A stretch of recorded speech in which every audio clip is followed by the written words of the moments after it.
네, 오늘 이제 마지막 5번째 강의 율법과 복음이라는 주제를 가지고 우리가 4일 동안 했고 오늘 마지막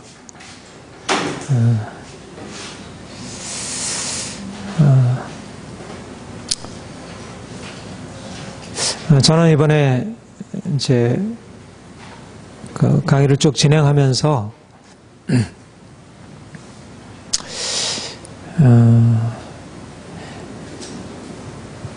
이제 시작하기 전에도 준비하면서도 이제 그런 생각이 들었고 또 강의를 진행하면서 이제 느끼게 되는 것이 하나님이 우리 교회 안에 어떤 방향을 말씀하시고 있다는 것을 이것은 물론 포괄적으로 복음 진리에 대한 가르침이긴 하지만 단지 복음에 대한 가르침만이 아니고 우리가 어디로 가야 할지 지금 우리가 어디에 서 있고 어디로 가야 할지를 주께서 이렇게 보여주시는 것으로 그런 생각이 들었어요. 그리고 말하자면 이번 이제 율법과 복음이라는 것이 양자의 관계에 대해서 얘기할 때 우리 율법이라는 것이 출애굽한 이스라엘을 위하여 그들이 어떻게 살아야 할지를 그들이 애굽에서 그 종살이하면서 우상숭배 땅 애굽에서 종살이하다가 이제 하나님의 권능으로 그들이 거기서 구원을 받고 그리고 이제 적국구리는 가나안 땅으로 인도함을 받는데 바로 애굽에서 출애굽한 이스라엘 백성들을 위해서 주님께서 율법이라는 것을 주셨다는 것이에요. 그러니까 율법이라는 것은 하나님이 이스라엘 백성들을 그의 사랑과 능력으로 애굽에서 건져내신 그 하나님의 구원 사건, 이것이 그 율법이라는 것 안에 새겨 있다 그랬습니다.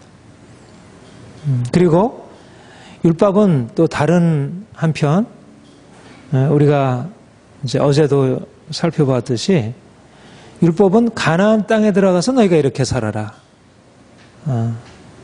가나안 땅에 들어가서 살아야 할 삶의 길을 말씀하신 것입니다. 그러니까 이스라엘 백성들이 애굽에서 나와서 광야를 거쳐서 가나안 땅에 들어가는 가나안 땅, 이 맥락, 출애굽과 광야와 가나안 땅에 들어가서 살아가는 이 맥락 속에서 율법을 이해할 때 우리가 율법의 의미를 바로 이해할 수 있다. 그렇게 얘기를 했어요. 그런데 복음도 우리가 복음이라고 하는 것이 우리가 예수를 믿음으로 말미암아 예수를 믿어서 저 천국에 이른다는 천국에 가는 길을 우리에게 지시해 주는 것만이 아니고요. 특별히 우리가 이 세상에서 나와서 하나님을 배우고 말씀을 배우고 우리가 어떻게 이 세상 안에 들어가서 세상 속에서 하나님의 백성으로 거룩한 백성으로 살아갈지 이것을 지시하고 있다는 것입니다. 그러니까 그리스도인이 받은 구원이라는 것이 무엇인지 구원받은 하나님의 백성들에게 하나님께서 어떤 것을 원하시는지 특별히 우리가 하나님을 만나고 우리 하나님의 뜻을 깨닫고 살아가야 할 우리가 하나님을 나타낼 그 장소 하나님의 거룩하심과 이름을 나타낼 장소가 어디냐면 바로 이 세상이라는 것입니다. 세상. 복음은 우리가 이 세상에서 어떻게 구원받아 우리가 이 세상에서 종로로 타며 살 동안 우리 인생이 고통스럽고 절망스럽고 너무나 힘들고 그런 인생을 살아왔는데 이제 예수님을 만나가지고 우리 인생이 이제는 그러니까 주님 안에서 자유를 경험하고 그래서 그 주님 안에서 얻은 자유, 그걸 통해서 그러니까 단지 우리가 주님 안에서 그런 자유를 경험하는 것만이 아니고 이제 자유를 경험한 우리가 이제 주님이 어떤 분이신지 주님 안에서 우리의 삶을 새롭게 경험하고 이제 세상 안에 들어가서 세상 속에서 하나님을 나타내고 하나님의 이름을 드러내고 그분이 행하시는 일을 나타내는 것. 그러니까 출애굽 사건이라고 하는 것은 하나님이 우리를 위해서 행하신 일이죠. 그렇죠? 하나님이 우리를 위해서 행하시는 일이라면 이제 우리가 출애굽 사건을 통해서 구원받아서 하나님 만나고 인생의 변화를 경험한 이후에 우리가 이제 세상에 들어가서 우리를 통해서 하나님을 나타내고 하나님을 드러내고 우리가 그분의 증거가 되는 것. 이것이 궁극적으로 하나님이 하시려는 일이라는 거죠. 그러니까 우리의 구원이라고 하는 것은 우리가 고통스러운 것에서 건짐을 받을 뿐만 아니라 우리 인생에 그렇게 변화를 경험하고 이제 변화된 것으로 이제 세상 속에 들어가서 세상에 빛이 되고 세상을 바꾸어 놓고 새롭게 만드는 것. 이것이 하나님의 뜻이고요. 그런 의미에서 복음이라 율법이라고 하는 것은 우리가 이 세상에서 건짐을 받는 그 출애굽의 의미와 또 우리가 그 세상에서 건짐을 받고 우리가 말씀 속에서 훈련받고 우리가 변화된 삶을 체험해 나가는 그러니까 우리가 주님을 만나서 변화되는 이제 우리의 변화의 삶을 위해서 필요하고 특별히 우리가 이 세상에 들어가서 세상을 위해서 살아. 그러니까 율법이라고 하는 것이 출애굽, 그다음에 광야 생활, 그리고 가나안 땅에 다 출애굽의 과정, 그다음에 광야의 과정, 그리고 가나안 땅에 들어가서 살아가는 정복하고 그 땅에 들어가서 살아가는 이 세 가지 국면으로 율법이 연관이 되어 있고요. 마찬가지로 우리의 복음이라고 하는 것도 우리가 이 세상에서 건짐을 받는다는 것, 이 세상에서 우리가 건짐을 받고 구원을 받는다는 것이 무엇을 의미하는지를 우리에게 말씀하고 있고요. 그리고 우리가 건짐을 받아서 우리가 그리스도 안에서 하나님의 뜻을 배우고 우리가 좀 더 거룩하고 온전하게 훈련되는 것이 무엇을 의미하는지를 우리에게 가르쳐주고 또 그렇게 변화된 사람들이 이제 세상에 들어가서 세상에 하나님의 이름을 나타내고 거기 안에 전혀 다른 이제 세상과 싸워서 세상을 변화시키는 그러한 말하자면 구원의 시작으로부터 시작해서 구원의 과정을 거쳐서 구원의 목표를 향해서 나가는. 그러니까 구원의 목표는 우리가 하늘나라 가는 게 목표가 아니고요. 궁극적으로 하늘나라 가지만 이 세상에서는 우리가 세상을 향해서 들어가는 것입니다. 세상을 향해서 우리의 변화를 나타내고 거기에 영향을 나타내는 것. 이 점에 이제 율법이 모세 율법이 그것을 의미하고 이제 우리 복음이 의미하는 것이 서로 상관성이 있다 이렇게 생각을 합니다. 그래서 오늘은 특별히 우리가 구원을 받아서 이제 말씀으로 훈련을 받고 변화되는 그런 과정을 거쳐서 어떻게 세상으로 들어가서 세상에 영향력을 미칠 것인가. 오늘날 이 세상을 향해서 교회가 어떠한 사명을 받았고 어떻게 들어가서 그들에게 영향을 미칠 것인가. 이것이 오늘의 이제 마지막 강의 주제가 되겠습니다. 교회의 이제 출애굽에 대해서 그러니까 출애굽이라는 것은 우리가 살고 있었던 세상, 우리가 속해 있었던, 우리가 하나님 만나기 전에 우리가 속해 있었던 그곳에서 떠나서 이제 하나님이 통치하시는 세상으로, 새로운 세상으로 들어오는 것입니다. 우리 골로새서 1장 13, 14절 우리 같이 읽겠습니다. 그가 우리를 흑암의 권세에서 건져내사 그의 사랑의 아들로 나라로 옮기셨으니 그 아들 안에서 우리가 속량 곧 죄사함을 얻었다. 흑암의 권세에서 건져나사 그의 사랑의 아들의 나라로 옮기셨으니 우리가 속량, 곧 죄사함을 얻었도다. 여기서 속량함을 받았다고 할 때 그 속량이라는 개념이 사실 출애굽 사건을 언급하고 있는 것입니다. 이스라엘 백성들이 애굽에서 건진을 받아서 그들이 자유롭게 된 것을 그 피로 구속함을 받은 것, 속량을 받은 것이라 그렇게 얘기를 해요. 그런데 그 속량함의 근거는 뭐냐면 죄사함이라는 것입니다. 여러분들에게 처음 얘기한 대로 구원의 가장 핵심적인 개념이 죄사함이라고 그랬습니다. 죄사함. 궁극적으로 이스라엘 백성들도 사실은 어린 양, 유월절 어린 양의 피로 그들이 애굽에서 벗어나게 되었어요. 그렇죠? 물론 상징적인 것이었지만 우리가 그리스도로 말미암아 예수 그리스도로 말미암아 그 피로 구속함을 받았다는 것, 우리가 정죄에서 하나님의 진노에서 벗어나서 이제 하나님 앞에 의롭다함을 얻었다는 이것이 그것이 바로 뭐냐면 흑암의 권세에서 건져내서 사랑의 아들의 나라로 옮기게 되는 근거가 바로 이 죄사함이라는 것입니다. 우리가 어떻게 흑암의 권세에서 어떻게 사랑의 아들의 나라로 옮겨지게 되었는가? 어떻게 악한 사단이 통치하고 죄악이 다스리고 그리고 저주가 있는 그곳에서 어떻게 벗어나서 그 평강과 희락이 넘치는 그 하나님의 나라로 옮겨지게 되는가?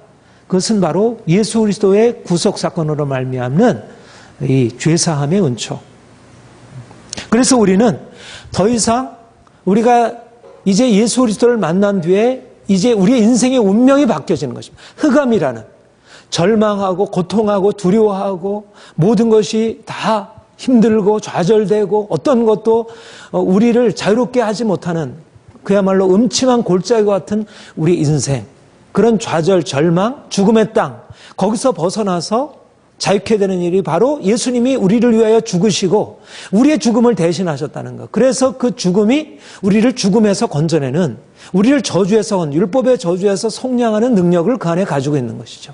그러니까 우리가 예수 그리스도의 피로 말미암아 죽음의 땅, 고통과 절망과 이 모든 것에서 우리가 자유케 되어서 우리가 온전하게 새로운 인생을 살아가는 것입니다.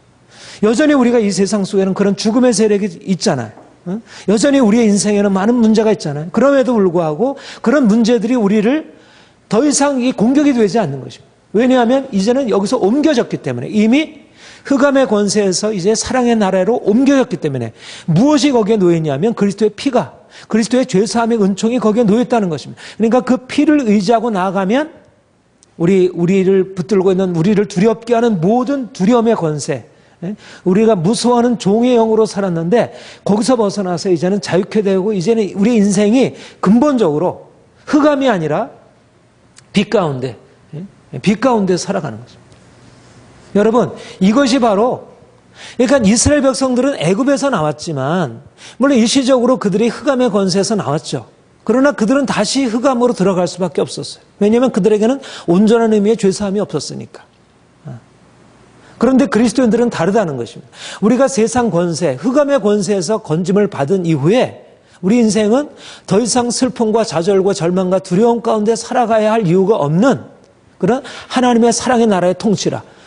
우리 첫날 말씀처럼 보라, 하나님께서 너에게 임하셔서 그가 강한 자로 통치하실 것이고 그가 임하셨기 때문에 그가 가난한 자에게 복음을, 포로된 자에게 자유를, 눈먼 자에게 다시 보게 함을, 마음이 상한 자를 고치고 은혜의 해와 구원의 날을 선포하는, 그러니까 그가 오신 이후에 우리 인생 안에 근본적인 전환이 일어나게 되었다는 거죠.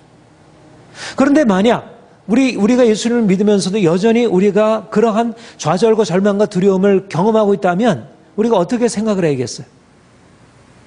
내가 예수를 믿었는데도 여전히 이런 것이 없다. 여전히 나는 흑암의 권세에서 건져나와 사랑의 안으로 나라로 옮겨진 게 아니라 여전히 흑암의 권세 아래에 있다. 그렇게 느껴지면 우리가 뭘 붙들어야겠습니까? 말씀을 붙들어야겠습니까? 아니면 우리 자신의 지금 현재적인 현실의 경험을 붙들어야겠습니까? 말씀을 붙들어야죠. 흑암의 권세에서 건져내야 사랑의 나라로. 근데 그 근거가 뭐냐면 죄사함이라는 것입니다. 예수 그리스도의 십자가의 피로 말미암아 우리가 구속받은 그 피가 우리를 죽음의 권세에서 건져낼 수 있는 강력한 힘을 가지고 있다는 것. 실제적으로 그런 것입니다. 실제적으로. 이것이 단지 영적인 의미만이 아니라 실제적으로 우리 안에 평강을 주고요. 우리를 두려움에서부터 무서워하는 종의 영으로 살지 아니하고 우리가 이제는 율법 아래서 무서워하는 세상의 율법, 종교적인 율법 아래서 두려워하는 종의 영으로 살지 아니하고 이제는 사랑의 아빠 아버지라 부르는 사랑의 아들로 자녀로 살아갈 수 있게 되는 거죠. 그것이 하나님이 우리를 출애굽하게 하신 것입니다.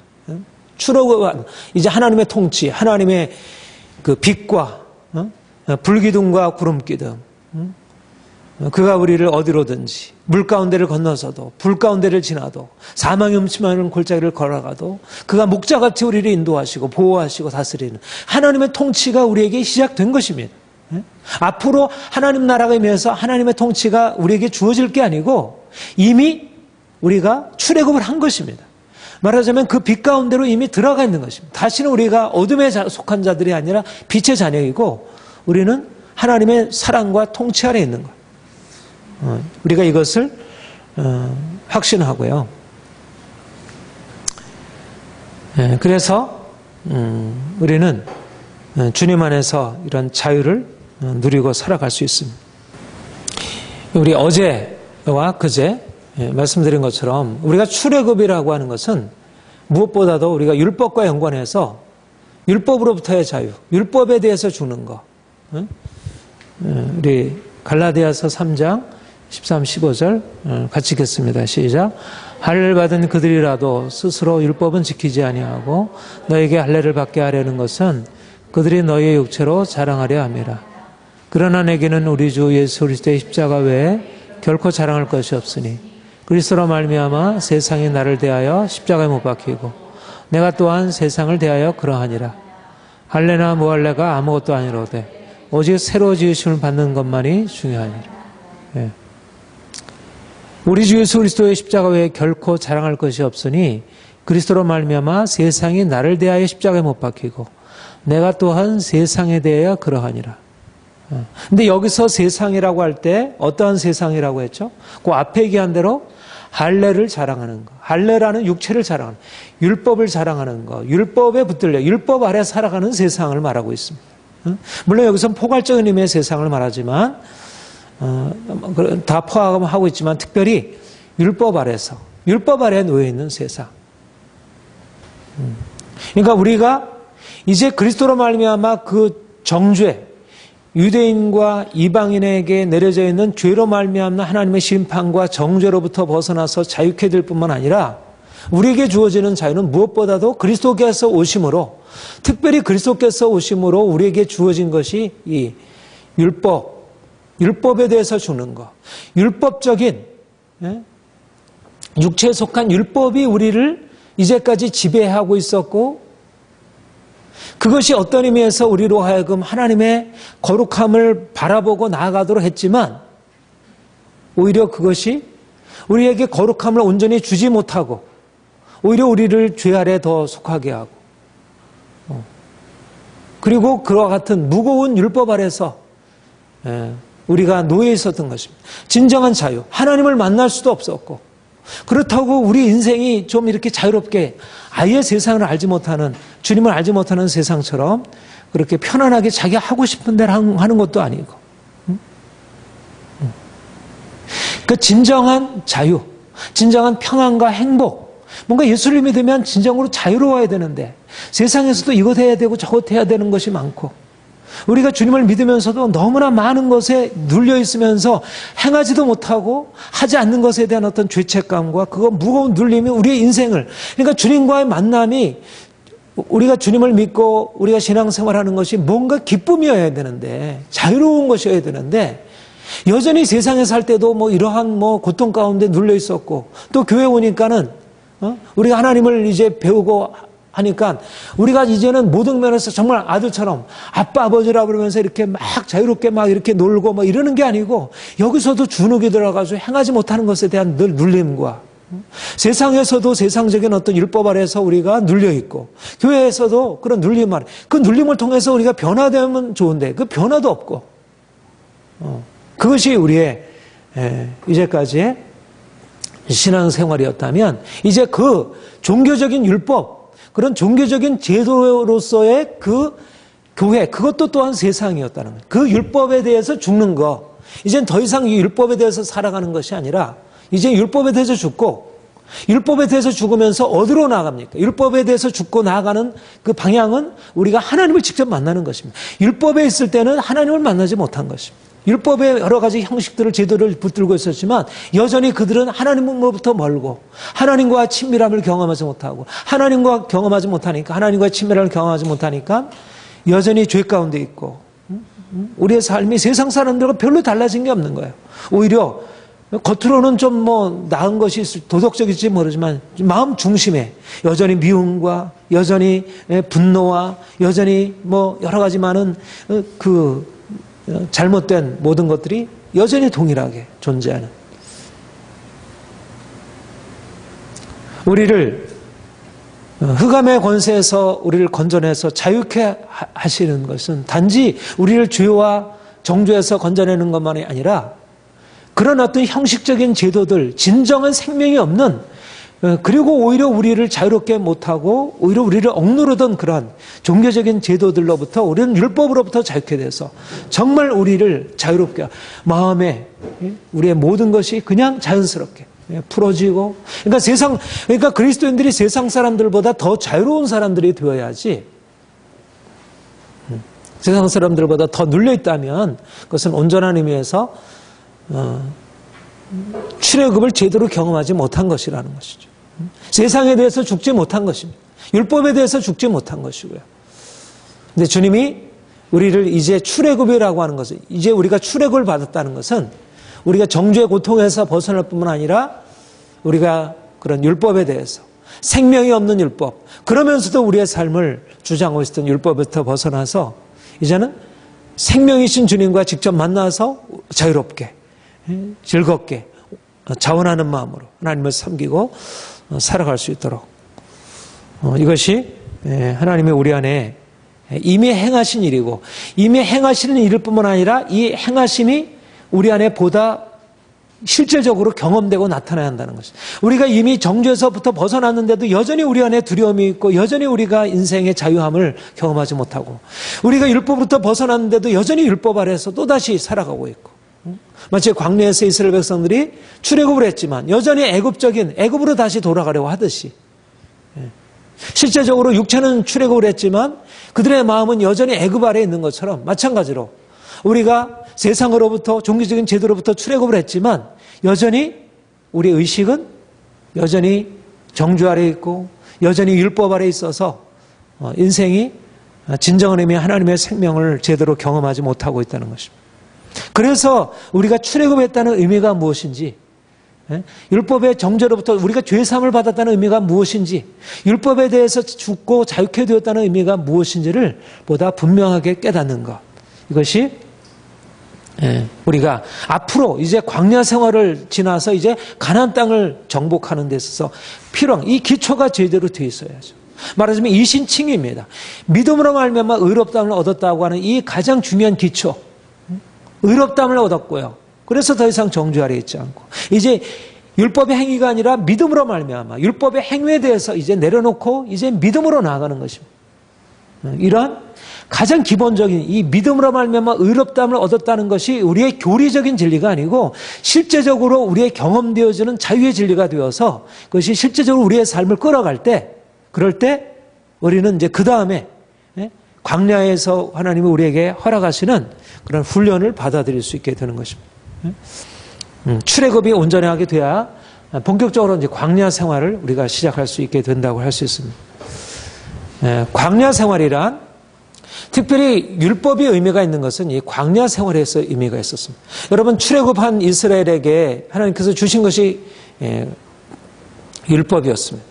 그러니까 율법이라고 하는 것은 너희가 이제 가나안 땅에 들어가서 이렇게 행하라, 가나안 땅에 들어갈 삶의 길이기도 하지만, 그래서 너희가 이렇게 행하면 가나안 땅에 축복을 받아 누리라 하는 말씀이기도 했지만, 율법이라고 하는 것은 바로 광야 생활을 통해서 경험한 것입니다. 광야에서 받았고, 그리고 광야 생활이야말로 가장 율법을 배우고 율법의 그 본래적인 그 의미들을 깨달아가는 시간이에요. 광야는 깨어짐의 시간이죠. 우리가 알듯이 깨어짐의 시간입니다. 고난의 시간이에요. 율법이라고 하는 것은 죄 가운데 살던 사람들이 그 죄에서부터 벗어나서 그 거룩한 삶으로 들어가기 위한 깨어짐의 과정들을 겪어가는 것입니다. 그러니까 율법을 우리가 배운다는 것은 광야의 생활을 거치는 것입니다. 바로 우리의 신앙생활의 가장 중심이 바로 이 출애굽한 이후에 광야 생활을 제대로 거쳐가는 것입니다. 이 광야 생활이야말로 신앙생활의 핵심이라 할 수 있습니다.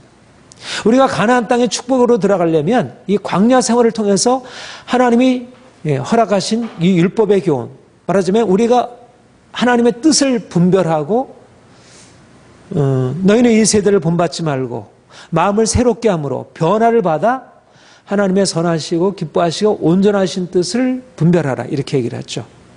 하나님의 선하시고 기뻐하시고 온전하신 뜻, 그게 율법이잖아요. 율법이었어요. 그렇죠? 하나님의 뜻이 율법 안에 담겨 있었습니다. 그러니까 기뻐하시고 이 세대, 그러니까 애굽에서 살던 그 세대의 삶을 벗어나서 이제는 하나님의 뜻을 분별하고 이제 가나안 땅에 들어가서 자신들이 만나게 될 그 세상의 길들과는 다른 하나님의 뜻을 분별하는 것, 바로 그 하나님의 뜻을 배워가는 과정이 광야의 과정이라면 그리스도인들이 이제 이전에 살던 이전의 삶의 습관과 삶의 사고방식들을 이제 내려놓고 하나님의 뜻을 분별하는 그러한 신앙의 훈련 과정이 필요하고, 그런 신앙의 훈련 과정을 통해서 이 세상 속에 들어가서 우리가 세상의 삶과는 다른 차원의 것을, 그러니까 이런 의미에서 우리는 그리스도인들이 구원받은 그리스도인들에게도 그런 의미의 율법이 주어진다 할 수 있는 것입니다. 이때 의미는 모세의 율법, 우리 새 언약과 대비되는 옛 언약으로의 모세의 율법이라는 포괄적인 개념이기보다는 이스라엘 백성들이, 구원받은 이스라엘 백성들이 하나님의 거룩한 뜻을 따라 살도록 그들에게 주어진 어떤 규범, 질서, 그런 의미의 율법이었잖아요. 마찬가지로 우리가 이제 구원받은 사람으로서 어떻게 거룩한 삶을 살아가야 하는가에 대해서 우리가 그 삶의 법칙들을 배우고 그 질서 안에서 행하는 그런 율법이 필요한 거죠. 말하자면 여러분들, 복음에 보면 이 두 가지, 예를 들면 로마서나 이제 에베소서나 이런 서신서들을 보면 특별히 로마서 같은 경우에 이제 아주 전형적으로 그렇게 되어 있죠. 처음에 그 로마서의 처음 부분은 뭐로 이루어져 있다고 하죠? 1장부터 한 11장까지 뭐로 이루어져 있다고 하죠? 교리. 그러니까 하나님이 우리를 위하여 행하신 구원의 역사, 예수님께서 행하신, 우리를 위해서 행하신 일. 그 다음에 12장부터 16장까지는 우리가 어떻게 구원받은 자들로서 어떻게 살아갈 것인지, 말하자면 구원의 직설법과 명령법, 하나님이 우리에게 이렇게 행하셨다는 직설법과 이제 구원받은 백성들이 이렇게 살아라는 명령법, 말하자면 복음 진리는 둘로 구성되어 있다는 거예요. 그래서 이제 좁은 의미에서 앞에 있는 직설법의 얘기를 복음이라 말하고 뒤에 있는 두 번째 얘기를 율법이라 말하는 것입니다.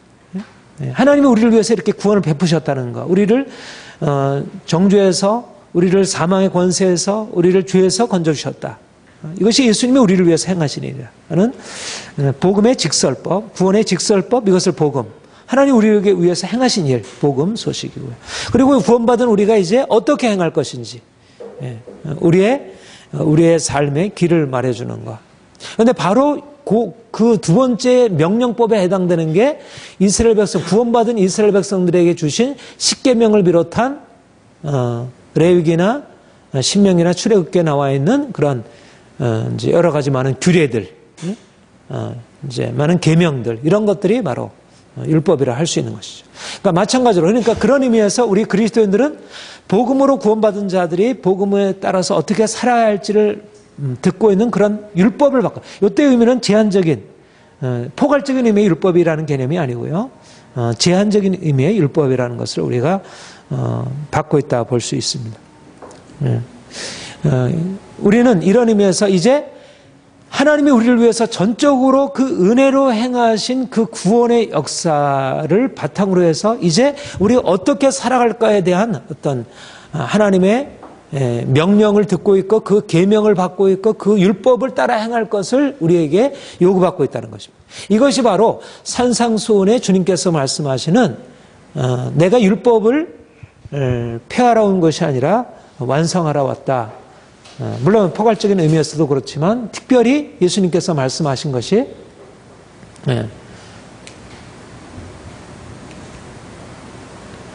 마태복음 5장 17절 20절 우리 한번 같이 읽어보겠습니다. 시작. 내가 율법이나 선지자들을 폐하러 온 줄로 생각하지 말라. 폐하러 온 것이 아니요 완전하게 함이라.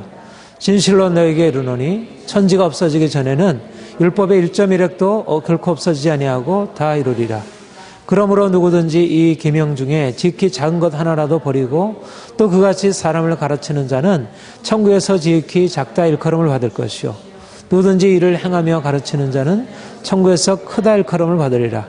내가 너희에게 이르노니 너희가 서기관과 바리새인보다 더 낫지 못하면 결코 천국에 들어가지 못하리라. 주님께서 내가 율법이나 선지자를 폐하러 온 것이 아니라 완전하게 하려 왔다. 율법의 1점이라도 없어지지 아니하리라. 그러면서 이 계명 중에 작은 것이라도 버리고 가르치는 자는 작다 일컬. 이를 행하며 가르치는 자는 천국에서 크다 일컬음을 받으리라. 그러니까 여기서 말하는 율법, 계명이라고 하는 것은 그러니까 모세에게 명한 이를 우상을 섬기지 말라. 뭐 안식 뭐 부모를 공경하라 하는 그런 계명들. 그러니까 주님께서 모세를 통해서 이스라엘 백성들이 이것이 거룩한 삶의 길이다. 너희가 따라야 할 길이라고 말씀하신 것이 오늘날도 그리스도인들에게 동일하게 적용된다는 것입니다. 그러니까 우리가 믿음으로 말미암아 이제 죄악 세상에서 흑암의 권세에서 건점을 받아서 이 구원함을 받은 백성으로서 마치 이스라엘 백성들이 구원받은 백성으로서 율법을 받아가지고 율법 안에서 그들의 삶을 나아가야 했듯이 마찬가지로 우리도 이제 그리스도인으로서 율법을 배우고 우리가 율법 아래서 하나님을 기쁘시게 하는 삶을 추구하고 살아가야 한다는 것입니다. 모세가 이끌어낸 이스라엘 백성들이 그러하고 바리새인들이 가르치던 당시에 유대인들도 율법을 그들을 배우고 율법에 따라 살아가는 것 그 자체가 잘못되지 않았다는 거예요. 그러니까 주님께서 우리를 구원하신 것은 율법의 행위에 대한 면제가 아니고 오히려 이스라엘 백성들을 구원하셔서 그들에게 율법을 가르쳐 주시고 그들이 율법을 통해서 하나님의 뜻을 분별하고 온전하게 행해야 했듯이 마찬가지로 이제 예수를 통해서 하나님을 아는 하나님의 백성들은 이제 하나님의 말씀을 따라 살아가는 그런 율법의 사람들로 이를 행하며 지켜 행하는 자가 천국에서 크다 일컬음을 받으리라. 너희 의가 서기관과 바리새인 의보다 나아야 된다. 말하자면 이제 새 언약의 백성들은 옛 언약의 백성들보다 더 율법을 지켜 행하는 사람이어야 한다는 것이죠. 그렇죠? 옛 언약의 백성들은 율법을 지켜 행하다가 실패했다면 이제 새 언약의 백성들은 더욱더 율법을 더 지켜 행하는 사람이 되어야 한다. 이것이 광야 이스라엘 백성들은 율법을 제대로 성취하지 못해가지고 광야에서 심판을 받았다. 그렇게 얘기를 해요. 그런데 우리는 이제 그렇지 않다는 것입니다. 같이 읽어보겠습니다. 시작. 그러므로 성령이 이르신 바와 같이 오늘 너희가 그의 음성을 듣거든 광야에서 시험하던 날에 하던 것 같이 너희 마음을 완고하게 하지 말라. 거기서 너희 열조가 나를 시험하고 증험하고 40년 동안 나의 행사를 보았느니라. 그러므로 내가 이 세대에게 노하여 이르기를 그들이 항상 마음이 미혹되어 내 길을 알지 못한도다 하였고 내가 노하여 명사한 것 같이 그들은 내 안식에 들어오지 못하리라 하였다 하네. 하나님이 그들에게 그 음성을 들려주시고 그들로 하여금 그들이 그 말씀을 지켜 행하는지 지켜 행하지 않는지 시험하셨다고 하셨어요. 그런데 그들의 마음이 미혹이 되어서 내 길 율법을 알지 못하고 행치 않았다는 거죠. 그러니까 이스라엘 백성들이 광야에서 율법을 배우는 그 얼마나 강한 능력으로 그들이 얼마나 놀랍게 그 건진을 받았어요. 그러니까 율법을 지켜 행할 만도 하잖아요. 그렇죠? 그런데 그동안 원체 애굽에서 그냥 이 젖어든 그런 삶이 율법을 행할 수 없는 거예요. 그야말로 죄에 꼭꼭 묶여 있어가지고. 우리 어제도 공부했듯이 얼마나 죄의 세력이 강한지 율법이 와서 그들을 죄에서 건져내는 것이 아니라 오히려 죄로 말미암아 율법이 더 그들을 죄로 육신의 연약함이 그렇게 되었던 거죠. 그래서 마음이 미혹되어 내 마음이 미혹되어서 그 길을 따라가지 못하고 그것이 광야에만 그런 것 아니고 이제 가나안 땅에 들어가서도 그랬죠. 그래서 내 안식에 들어가지 못하리라. 그런데 우리는 이제 그렇지 않은 것입니다. 자, 같이 읽어보겠습니다. 시작. 그런즉 어찌하려 우리가 법 아래 있지 아니하고 은혜 아래 있으니 죄를 지으리요? 그럴 수 없느니라. 너희 자신을 종으로 내어주어 누구에게 순종하든지 그 순종을 받는 자의 종이 되는 줄 너희가 알지 못하느냐. 혹은 죄의 종으로 사망에 이르고 혹은 순종의 종으로 의에 이르니라. 하나님께 감사리로다. 너희가 본래 죄의 종이더니 너희에 전하여 준 바 교훈의 본을 마음으로 순종하여 죄로부터 해방되어 의에게 종이라. 우리가 어디 아래 있다고 했습니다? 법 아래 있지 아니하고 은혜 아래 있으니. 그러니까 우리가 율법 아래 있을 때는 예언약 아래 있을 때는 실패하는 것입니다. 예언약 아래 있을 때는 하나님의 언약을 지켜 행할 수 없었던 것. 죄의 종이었기 때문에. 그런데 은혜가 와서 죄의 종된 상에서 건져내신 것입니다. 새 언약은 옛 언약과 같지 아니한 것입니다. 그래서 여기서 말하는 은혜는 새 언약의 은혜이죠. 그래서 그 죄의 종된 거기에서 건져내시고 이제 순종의 종으로 불순종으로 말미암아 그들이 하나님의 심판을 받았다면 이제는 순종의 종으로 의의 종으로 죄에게서 해방되어 의에게 종이 되었니라. 이것이 근본적으로 주께서 우리에게 행하신 놀라운 일이죠. 그러니까 우리는 율법이라고 하는 것이 광야 이스라엘 백성들에게 주어졌지만 그것이 그들에게 온전한 의미로 성취되고 그로 말미암아 그들이 가나안 땅에 들어갈 준비를 제대로 갖추지 못한 거예요. 그렇죠? 그리고 애굽에서 나왔던 사람 다 죽고 물론 애굽에서 나왔던 광야에서 태어난 사람들은 들어갔지만 그들도 온전하지 못했었고 그러니까 이스라엘 백성들에게 있어서 광야의 의미는 온전한 의미에 있어서 가나안 땅의 축복을 누릴 수 없는 그런 것이었습니다. 그런데 이제 우리는 의의 종으로 순종의 종으로 우리가 이제 그리스도 안에서 얻은 은혜는 근본적으로 이제 다른 이제는 우리가 자유케 하는 율법을 이제 순종할 수 있는 그런 삶이 되었습니다. 같이 읽겠습니다. 그러므로 모든 더러운 것과 넘치는 악을 내어버리고 너희 영혼을 구원할 바 마음에 심어진 말씀을 온유함으로 받으라. 너희는 말씀을 행하는 자가 되고 듣기만 하여 자신을 속이는 자와 누구든지 말씀을 듣고 행하지 않은 자는 그 거울을 보고 같아서 제 자신을 보고 가서 그 모습을 잊어버리거니와 자유롭게 하는 온전한 율법을 들여다보고 있는 자는 듣고 잃어버리는 자가 아니요 실천하는 자니 그 사람은 행하는 일에 복을 받으리라. 누구든지 경건하다 생각하고 자기 혀를 재갈 물리지 아니하고 자기 마음을 속이면 이 사람의 경건은 헛것이라. 하나님 아버지 앞에서 정결하고 더러움이 없는 경건은 곧 고아와 과부를 그 환난 중에 돌보고 또 자기를 지켜 세속에 물들지 아니하는 것이라. 여기 보면 자유롭게 하는 온전한 율법이라 그렇게 하죠. 자유롭게 하는 온전한 율법. 이전에는 자유롭게 하는 것이 아니라 사람들을 죄의 종으로 몰아가고 그래서 정죄 아래 놓이게 하는 그런 율법이었어요. 그런데 이제는 자유롭게 하는 온전한 율법이 우리에게 주어졌다는 거예요. 그러니까 율법의 개념이 달라진 것입니다.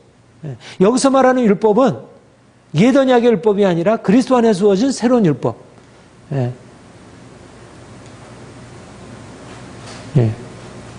말씀을 너희 마음에 심겨진 구원할 바 너희 영혼을 능히 구원할 바 마음에 심겨진 말씀을 온유함으로 받으라.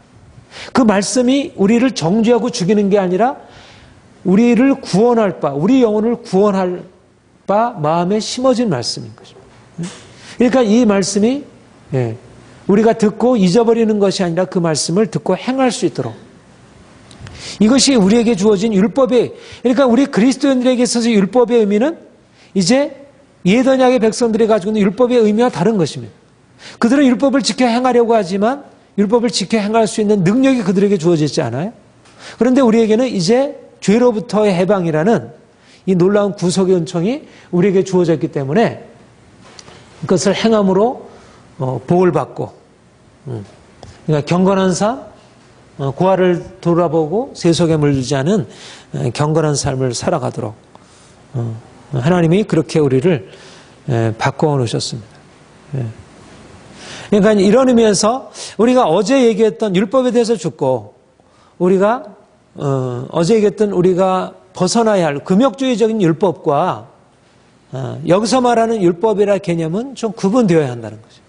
그러니까 우리가 율법에 대해서 죽었다고 할 때 그 율법에 대한, 우리가 죽어야 할 율법이라고 하는 것은 우리를 그 죄에서 건져낼 수 없는 율법, 그리고 오히려 우리를 죄로 이제 들어가게 하는 그런 율법, 그리고 형식적인, 실제적으로 우리의 마음을 다루는 것이 아닌 우리 육체를 다루는 그 율법, 그 율법은 우리를 더 이상 지배할 필요가 없죠. 그러나 이제 그리스도가 오심으로 말미암아 우리에게 주어진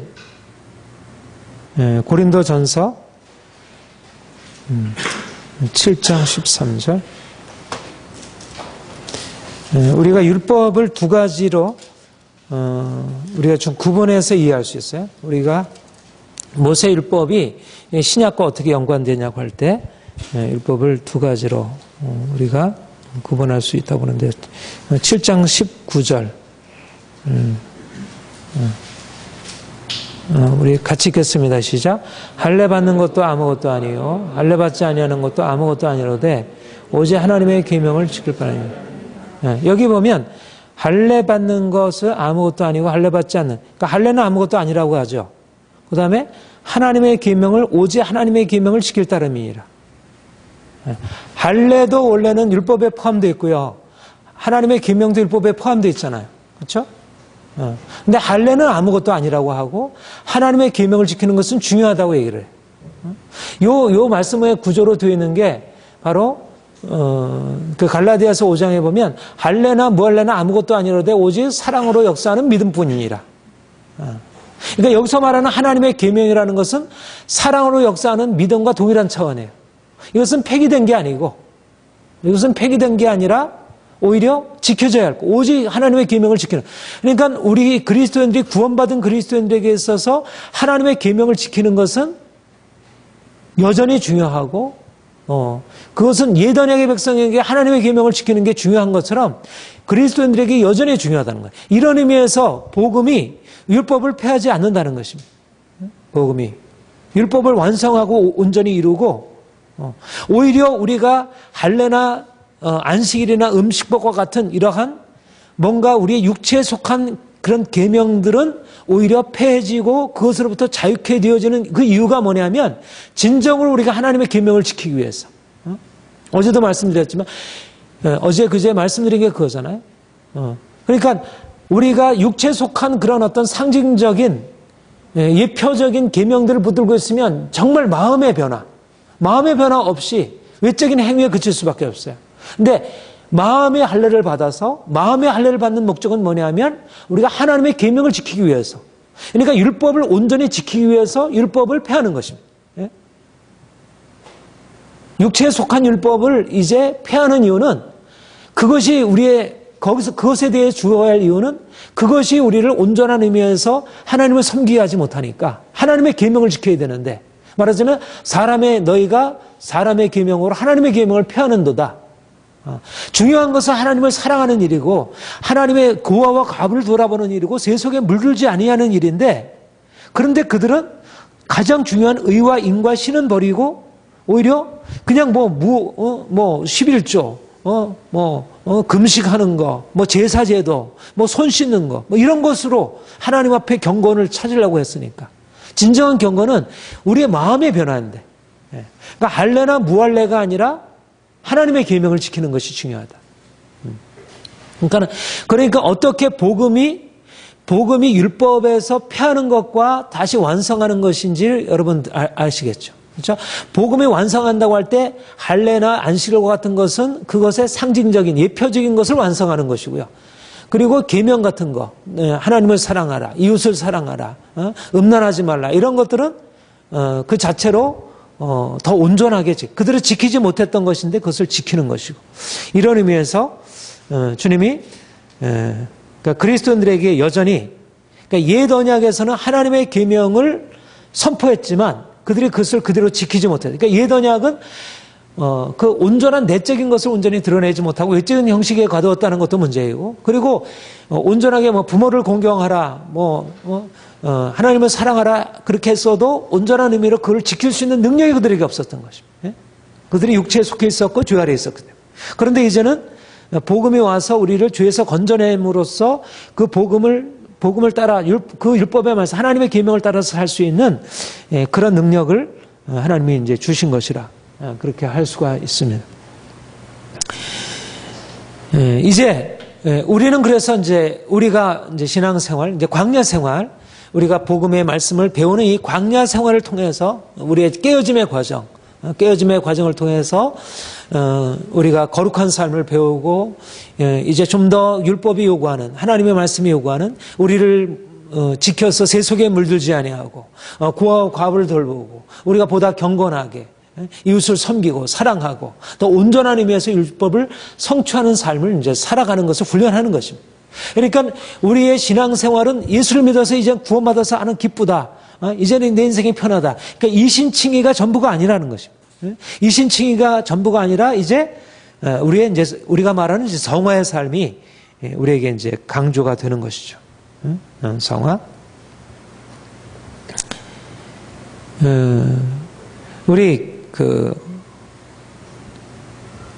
우리 교파를 우리 장로교는 누구의 신학을 가장 크게 의존하고 있죠?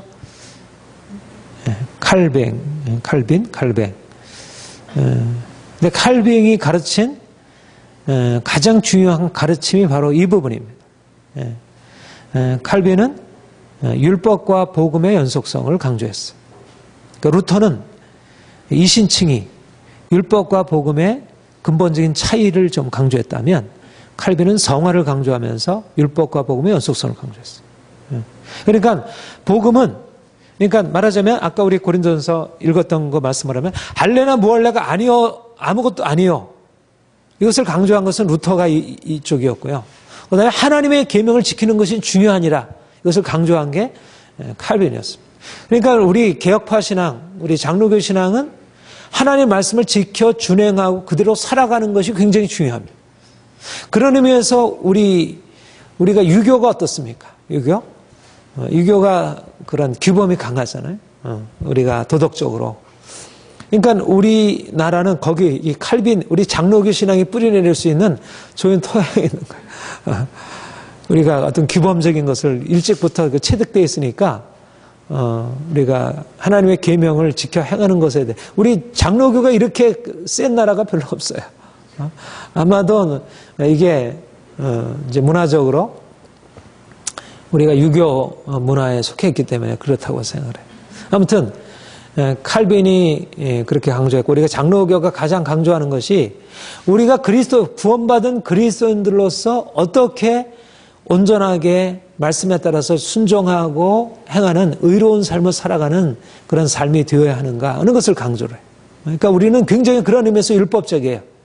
그러니까 여러분 이제 이 부분에 있어서 우리가 가지고 있는 강점과 약점이 있어요. 그러니까 어제 말한 것처럼 율법이라고 하는 것이 하나님의 은혜를 전제하지 않고 성령의 능력을 전제하지 않고 우리의 육체의 죽음을 전제하지 않고 십자가와 연합을 전제하지 않고 우리에게 주어진 율법은 어때요?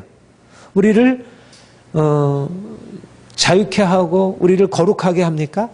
오히려 우리를 더 정죄하려 두고 우리를 거룩하게 하는 게 아니라 오히려 위선적으로 만들어요. 왜냐하면 마음 안에 있는 죄악이 변화되지 않았으니까. 그러니까 그것을 결국은 거룩하게 되긴 해야 되는데 우리가 제대로 살긴 살아야 되는데 마음은 안 변하니까. 그러니까 변한 척이라도 해야 되잖아요. 그러니까 목회자들은 설교는 그럴듯하게 해도 자기가 변화되지 않았으니까 성도들의 판단받고 서로 상대방을 정죄하고 그런 일들이 그러니까 이 율법에 강조되는 이 교회, 하나님의 계명이 강조되는 교회가 좋아요. 성경이 우리 그리스도인들도 복음을 따라 이제 하나님의 말씀 계명을 폐하지 아니한다고 했으니까 계명을 지켜 행해야 된다고 맞죠. 근데 말하자면 그게 복음의 능력 안에서 자유롭게 되었을 때 율법이 율법이지 정리의 능력으로 그 십자가의 능력으로 변화되지 못하고 여전히 죄 아래에 있는 사람이 그 율법을 받은 것은 그거는 정죄 아래에 두는 것이고 또 더 깊은 죄악 가운데 두는 것이고 그런데 우리에게 결국 그리스도의 복음의 은혜가 주어지고 진정한 온전한 의미에서 복음의 능력을 경험하고 나면 이 장로교 신앙이 좋은 것입니다. 율법이 중요하다. 율법을 부지런히 배우고 율법을 따라 살도록 촉구하고 훈련하고 그리고 제자훈련이 주로 그런 방향성이죠. 이게 좋은 것입니다. 그러니까 복음이라고 하는 것이 철저하게 전제가 되면 그리스도와 함께 죽는다는 것이 철저하게 전제되고 나면 육체로서 율법을 지켜야 하는 것이 아니라 영으로서 내 마음에 심겨진 그런 하나님의 법이 나타나도록 하는 것이니까 이런 의미에서 우리 장로교 신앙이 좋을 수 있는 것입니다. 아무튼 이렇게 해서 우리가 그리스도의 법으로 세워진 교회가 세상의 빛이 될 수 있는 것입니다. 자, 같이 읽겠습니다. 시작. 너희는 세상의 소금이니 소금이 많으니 그 빛을 잃으면 무엇을 짜게 하리. 후에는 아무 쓸데없어 다만 밖에 버려서 사람에게 밟힐 뿐이라. 너희는 세상의 빛이라. 산 위에 있는 동네가 숨겨지지 못할 것이요 사람이 등불을 켜서 말 아래 두지 아니하고 등경 위에 두나니 이러므로 집안 모든 사람에게 비추느니라. 이같이 너희 빛이 사람의 뼈에 비치게 하여 그들로 너희 착한 행실을 보고 하늘에 계신 너희 아버지께 영광을. 너희는 세상의 소금이니 너희는 세상의 빛이니 너희 착한 행실을 보고 하나님께 영광을 돌리게 하라. 이게 가능한 것은 우리가 더 이상 죄 아래에 있지 아니하고 우리는 율법의 말씀을 듣고 저 먼 이상으로 유교든 불교든 유대교든 어떤 세상의 철학이든 다 이상과 현실은 같을 수가 없는 게 다 이상을 가지고 율법을 제시하죠. 그렇죠? 어디나 사회에는 어떤 이상이 결국 율법이잖아요. 이상으로 이렇게 해야 된다는 규범. 그런 규범 없으면 이건 법 질서가 없으면 세상이 무너지잖아요. 그런데 이상을 따라갈 수 없는 것입니다. 현실은 어두운 것이 이상은 밝은 빛이지만 현실은 어두운 거예요. 그러니까 이상을 얘기하는 사람은 자기가 마치 빛이라고 생각하지만 사실 빛이 아니고 자기가 그렇게 말을 해서 사실 빛인 것이냐 그렇게 지도자들이 그랬잖아요. 이상만 얘기하는 거예요. 이렇게 되어야 한다. 그러니까 그 사람은 마치 그런데 우리나 그 사람이나 다 똑같은 거예요. 국민들이나 지도자는 똑같아요. 달라지는 거 없어요. 그 자리에 있을 뿐이지. 그 자리에 있으니까 이상을 얘기하는 사람으로 역할을 하는 거지. 그렇죠? 목회자도 마찬가지예요. 진정한 의미에서 이상을 얘기하는 사람이고 평신도나 목회자가 차이가 없는 것입니다. 율법 아래에 있을 때 그런 것입니다. 그런데 우리가 율법 아래에 있는 게 아니라 복음의 능력으로 우리가 세워지게 되면 세상이 빛이 되는 거예요. 실제적으로 어둠에서 건져 나와서 이제는 실제적으로 거룩한 삶으로 살아가는 빛이 우리 임하고 실제로 그렇게 살아가는 것입니다. 착한 행실을 보여주게 되는 거예요. 보여주게. 그러니까 진정한 광야에서 훈련을 받으면 그 불기둥과 구름기둥 하나님의 빛이 그들에게 임재하면서 실제적으로 영광에서 영광으로 변화되고 그들이 거룩하게 되어서 뭔가 달라지는 것입니다. 그러니까 애굽에 있을 때는 그들이 어둠이었더니 이제는 광야를 지나가면서 그들이 빛으로 바뀌어지는 거예요. 그리고 이제 가나안 땅에 들어갈 때는 빛으로 들어가는 것입니다. 그런데 이스라엘 백성들은 그렇게 되지 못했죠. 광야를 거치고 났는데도 별로 달라진 게 없어요. 약간 모양만 약간 바뀌었을 뿐이지.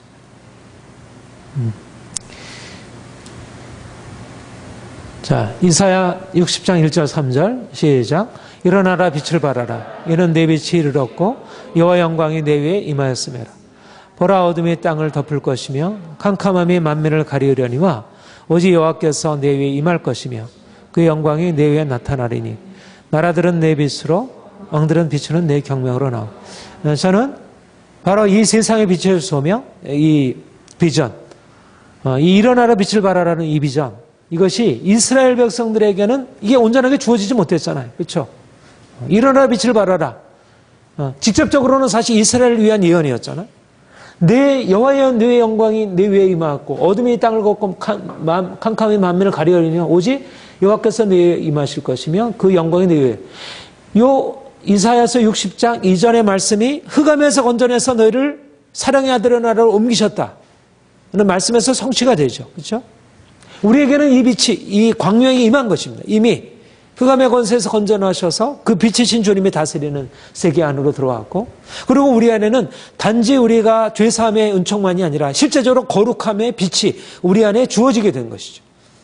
그래서 이제는 열왕이 나라들이 빛으로 왕들이 비추는 네 광명으로 나오게 되는 이게 바로 하나님의 교회를 향하여 이스라엘 백성들에게 이 비전을 주셨지만 이스라엘 백성들에게 성취될 수 있는 것이 아니었고 이제 교회를 통해서 그리스도의 몸된 교회를 통해서 이 빛이 일어날 수 있도록 이게 바로 광야의 의미였다는 것입니다.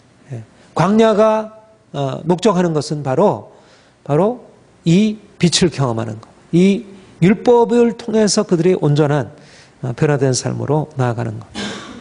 그래서 이제는 가나안을 정복하는 이스라엘 백성들이 광야의 40년의 훈련의 과정을 거쳐서 가나안 땅으로 들어가게 되었듯이 이제는 우리가 예수 그리스도의 구원을 통하여 이제 변화되고 가나안으로 들어가는 것으로 말할 수 있습니다. 근데 우리가 가나안 땅 그러면 우리가 가나안 땅 귀한 성에 들어가려고 그럴 때 우리가 가나안 땅 그러면 우리가 보통 무엇을 상징한다고 생각해요? 천국을 상징한다고 생각하죠. 그러니까 우리 그 히브리서 아까 읽었던 말씀에 내 안식에 들어가지 못하리라고 했을 때 그 3장 4장에서 안식이라고 하는 것은 주로 천국 유업과 연관해서 말씀하고 있어요. 그러니까 가나안 땅이라고 하는 것은 1차적으로 그리고 궁극적으로는 우리가 누릴 천국 유업을 지시하는 것으로. 그리고 이제 갈라디아서나 고린도전서 이런 말씀들을 통해서 보면 하나님이 아브라함에게 약속된 그 유업을 우리로 얻게 가나안 땅의 유업을 얻게 하시는 것을 천국 유업을 얻게 하는 것으로 이렇게 말씀. 그러니까 가나안 땅은 궁극적으로 우리가 얻게 될 장차 누리게 될 영광, 주님과 함께 누리게 될 천국의 영원한 기업을 지시하시는 것으로 그렇게 볼 수가 있습니다. 그러나 가나안 땅이 이런 천국 유업이고 이 땅에서 삶은 광야의 과정이라 이렇게 생각할 수 있지만 그러나 우리가 출애굽의 과정 속에서 가나안이 차지하는 의미를 보게 되면 가나안에 새로운 의미를 부여할 수 있다는 거예요. 가나안 땅은 하나님 나라 유업을 상징하기는 어려움이 있다고 볼 수 있어요. 왜냐하면 가나안 땅은 이스라엘 백성들이 들어가서 거기서 만나게 되는 게 누구죠? 하나님 나라의 뭐 천사들이 거기서 영접하고 그러나요? 그렇지 않잖아요. 거기 들어가면 애굽 백성 이상으로 우상을 섬기고 있는 여부스 족속, 히위 족속, 헷 족속, 가나안 7족속이 딱 버티고 있어요. 그들은 아주 강한 그 우상 숭배로 바알과 아세를 섬기는 그러니까 이스라엘 백성들이 그곳에 들어가서 누려야 할 축복만 있는 게 아니고 그 나라는 들어가서 정복하고 깨뜨리고 말하자면 이제 광야에서 그들이 배운 율법을 거기서 이제 실제적으로 적용해 가지고 그 가운데서 율법을 따라 사는 삶. 이제는 그 율법이 광야는 그래도 온실이잖아요. 하나님의 가르침이 있고 하나님만이 계시니까. 하나님만이 그들을 다스리고 있으니까 그 광야는 그래도 온실인 편이에요. 육신적으로 보면 광야는 힘겨운 시간이지만 영적으로 보면 굉장히 그 보호받는 시간이에요. 근데 가나안 땅은 어때요? 가나안 땅은 육신적으로는 적과 꿀이라는 땅이지만 영적으로 보면 거기는 온갖 원수들이 공격하고 그래서 그들이 가지고 있는 그 거룩함, 그나마 광야에서 배워서 하나님만 사랑합니다. 이랬던 사람들이 이제 세상에 가나안에 들어가게 되면 완전히 다 그동안 하나님을 바라봐 하나님 사랑합니다. 이런 사람들이 또 다시 다 잃어버렸어요. 실제적으로 그렇게 되었고요. 그렇죠? 그게 가나안 땅이라는 것입니다. 그러니까 가나안 땅이라는 것은 그런 의미에서 우리가 생각하는 천국의 의미로 생각할 수 없는 거죠. 그러니까 적과 꿀이 흐른다는 의미에서는 우리가 천국 복락 이렇게 생각할 수 있지만 그러나 실제의 가나안은 그런 것이 아니었고 이스라엘 백성들의 가나안 땅은 그런 것이 아니었다는 것입니다. 이런 의미에서 가나안을 우리가 여기서 이제 이런 의미로 말하고 있죠. 신명기 7장 1절 11절 같이 읽겠습니다. 네 하나님 여호와께서 너를 인도하사 네가 가서 차지할 땅으로 들이시고 네 앞에서 여러 민족 헷 족속과 기르가스 족속과 아모리 족속과 가나안 족속과 브리스 족속과 히위 족속과 여부스 족속 곧 너보다 많고 힘이 센 7족속을 쫓아내실 때 네 하나님 여호와께서 그들을 내게 넘겨 내게 치게 하시리니 그때 너는 그들을 진멸할 것이라. 그들과 어떤 언약도 하지 말 것이요 그들을 불쌍히 여기지도 말 것이며 또한 그들과 혼인하지도 말지니 내 딸을 그들의 아들들에게 주지 말 것이요 그들의 딸도 내 며느리로 삼지 말 것은 그가 내 아들을 유혹하여 그가 여호와를 떠나고 다른 신들을 섬기게 하므로 여호와께서 너에게 진노하사 갑자기 너희를 멸하실 것임이라. 오직 너희가 그들에게 행할 것은 이러하니 그들의 제단을 헐며 주상을 깨뜨리며 아세라 목상을 꺾으며 조각한 우상들을 불사를 것이니라. 너는 여호와 네 하나님의 성민이라. 네 하나님 여호와께서 지상 만민 중에서 너를 자기 기업의 백성으로 택하셨나니 여호와께서 너를 기뻐하시고 너를 택하심은 내가 다른 민족보다 수요가 많기 때문이 아니라 너희는 오히려 모든 민족 중에 가장 적으니라. 여호와께서 다만 너희를 사랑하시로 말미암아 또는 너희의 조상들의 행하신 만세를 지키려 하심으로 말미암아 자기의 권능의 손으로 너희를 인도하여 내시되 너희를 그 종되었던 집에서 애굽 왕 바로의 손에서 속량하셨나니 그런즉 너는 알라 오직 네 하나님 여호와는 하나님이시요 신실하신 하나님이시라. 그를 사랑하고 그의 계명을 지키는 자에게는 천대까지 그의 언약을 이행하며 인애를 베푸시되 그를 미워하는 자에게는 당장의 보응을 멸하시나니 여호와는 자기를 미워하는 자에게 지체하지 아니하시고 당장에 그에게 보응을 하시니라. 그런즉 너는 내가 네게 명하는 명령과 그리와 법도를 지켜 행하지.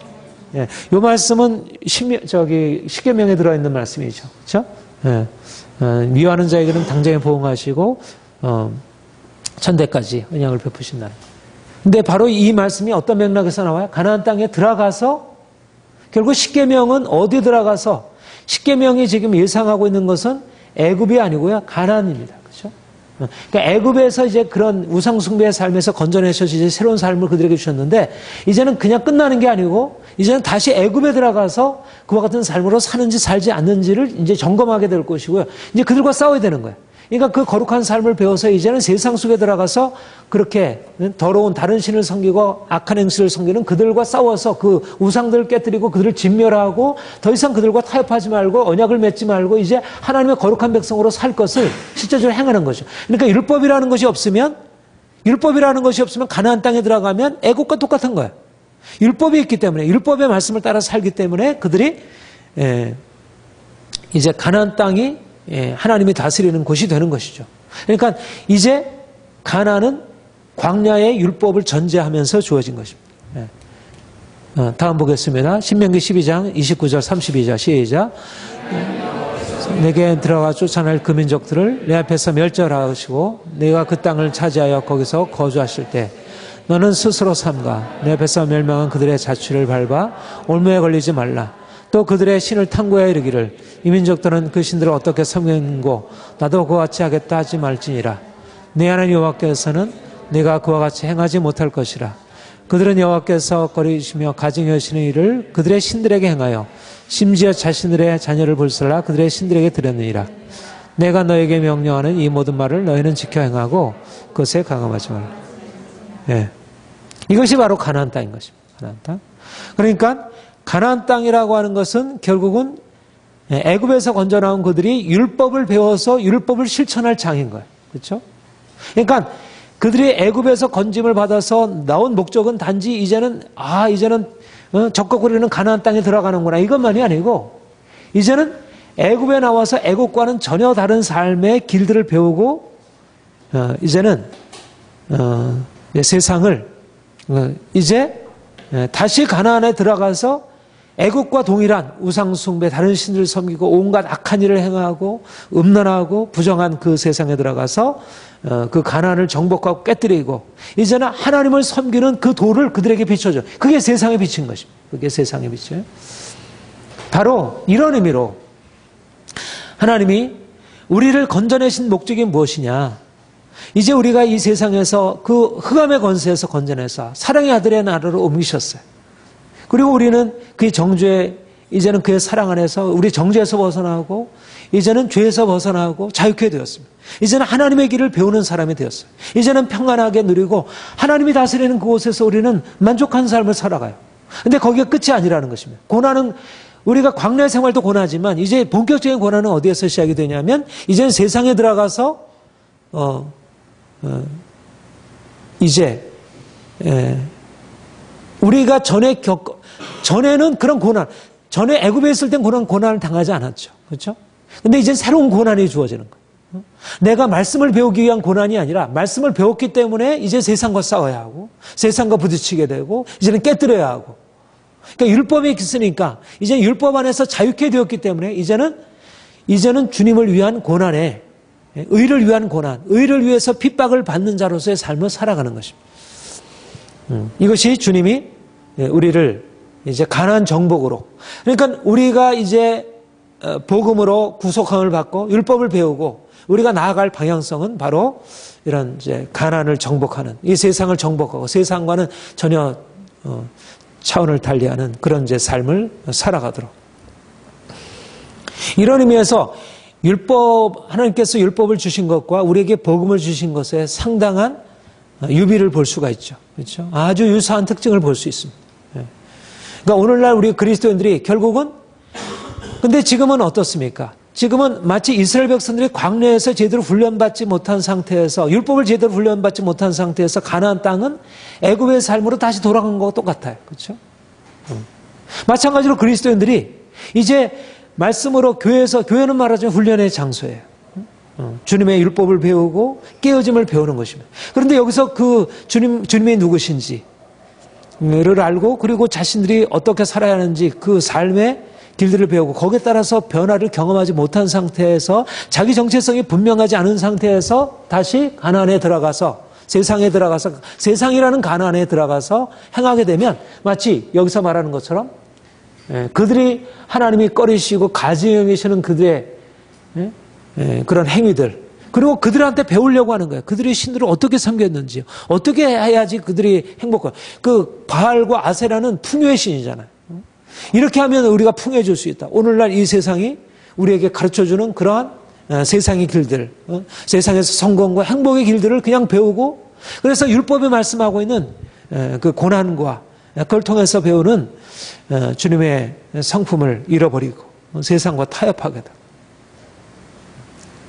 그러니까 우리가 이제 가나안 땅에 들어가서 세상을 정복하고 다스리기 위해서, 그러니까 우리가 가나안 땅을 정복하는 것은 그 악한 것을 깨뜨리고 그럴 때 거기에 있는 풍요한 것을 이제 누리게 되는 거예요.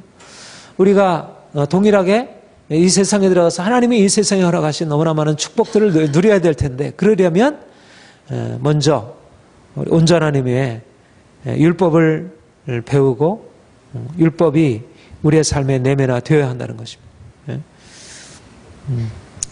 이제 이런 의미로 이 출애굽에서부터 광야의 과정, 그리고 이제 그 가나안 정복의 과정들로 말씀을 드렸습니다. 그리고 그 두 번째 있는 거 보면 또 가나안 땅은 단지 그런 우상 숭배의 죄악의 땅일 뿐만 아니라 적과 꿀이는 가나안 땅이 적과 꿀이는 땅이고 축복의 땅이고, 그래서 그러니까 두 가지 의미가 있는 거예요. 가나안 땅은 한편으로서 우리가 살아가는 세상은 단지 우리가 싸워야 할 죄악 세상, 우리가 영적으로 전쟁을 수행할 땅이면서 동시에 적과 꿀이라는 땅인 것처럼 우리에게 거기에 풍성한 축복이 거기에 함께 들어있다는 것, 이런 의미에서 우리는 가나안을 정복하고 그 가운데서 그러니까 하나님 우리에게 주신 축복을 누려야 할 것입니다. 자, 오늘의 세상과 교회에 대해서 지금 그러니까 출애굽에서부터 복음이 어떻게 출애굽의 과정과 강련을 통해서 가나안 정복에 이르는 그 일들 우리에게 말씀하고 있는지 했다면, 이제 우리가 세상에 들어가서 무엇을 할까? 세상은 두 가지 의미의 세상이 있다는 것입니다. 하나는 실제적으로 그냥 말하는 세상, 세속적인 세상이 있고, 그러나 또 하나는 이거는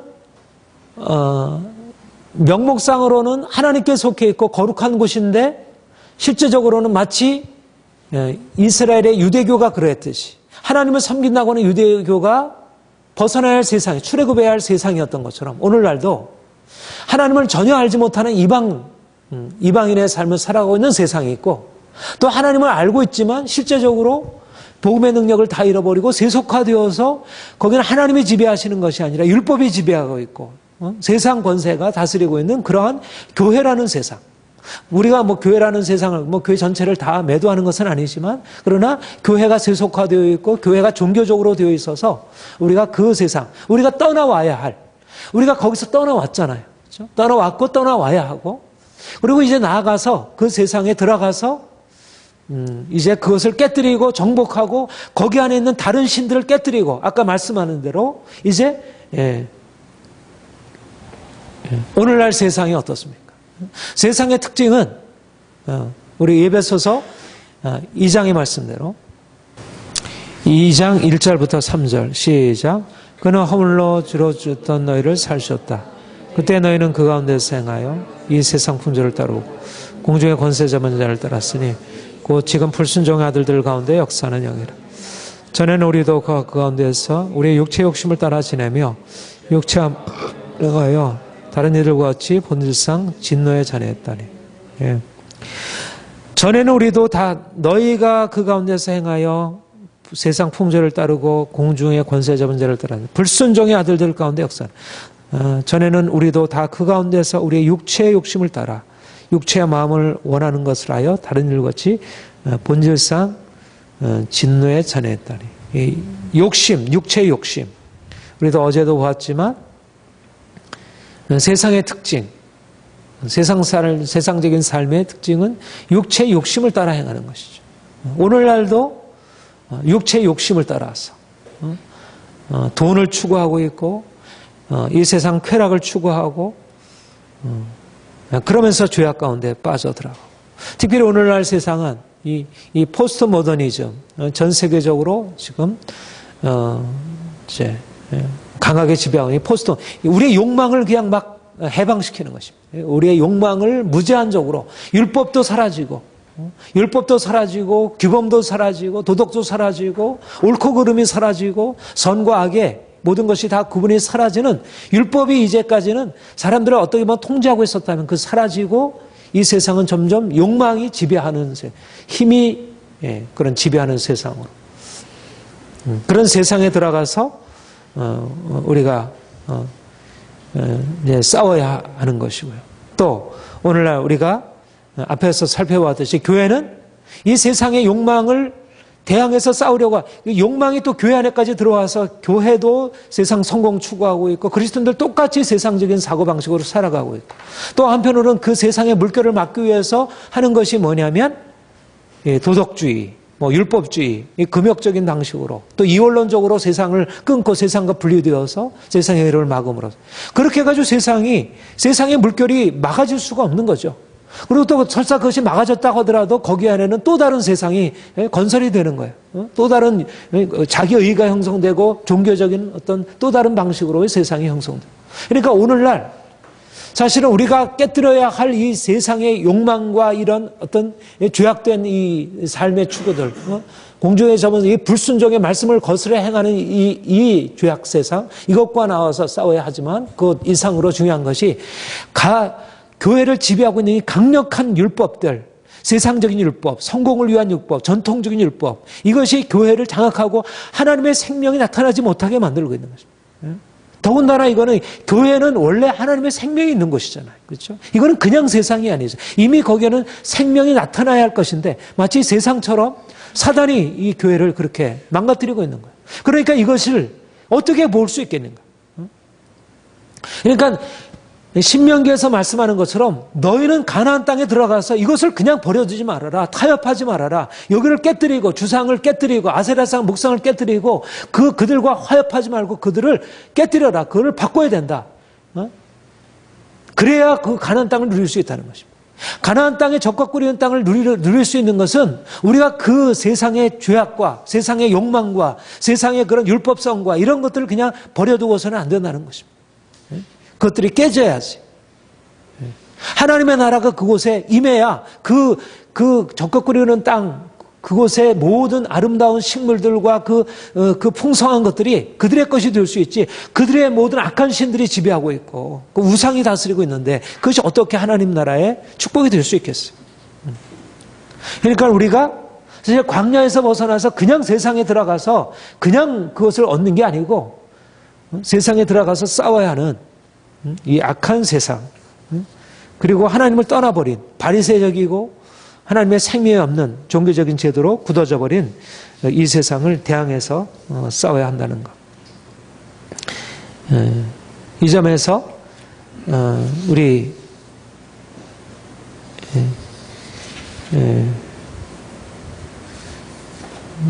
이제 오늘날의 우리의 이 시대, 저는 그러니까 그리스도인들이 좀 더 분명하게 우리가 무엇을 할 것인지에 대해서 분명하게 자기 자신의 어떤 정체성과 그리고 사명을 분명히 해야 한다고 생각합니다.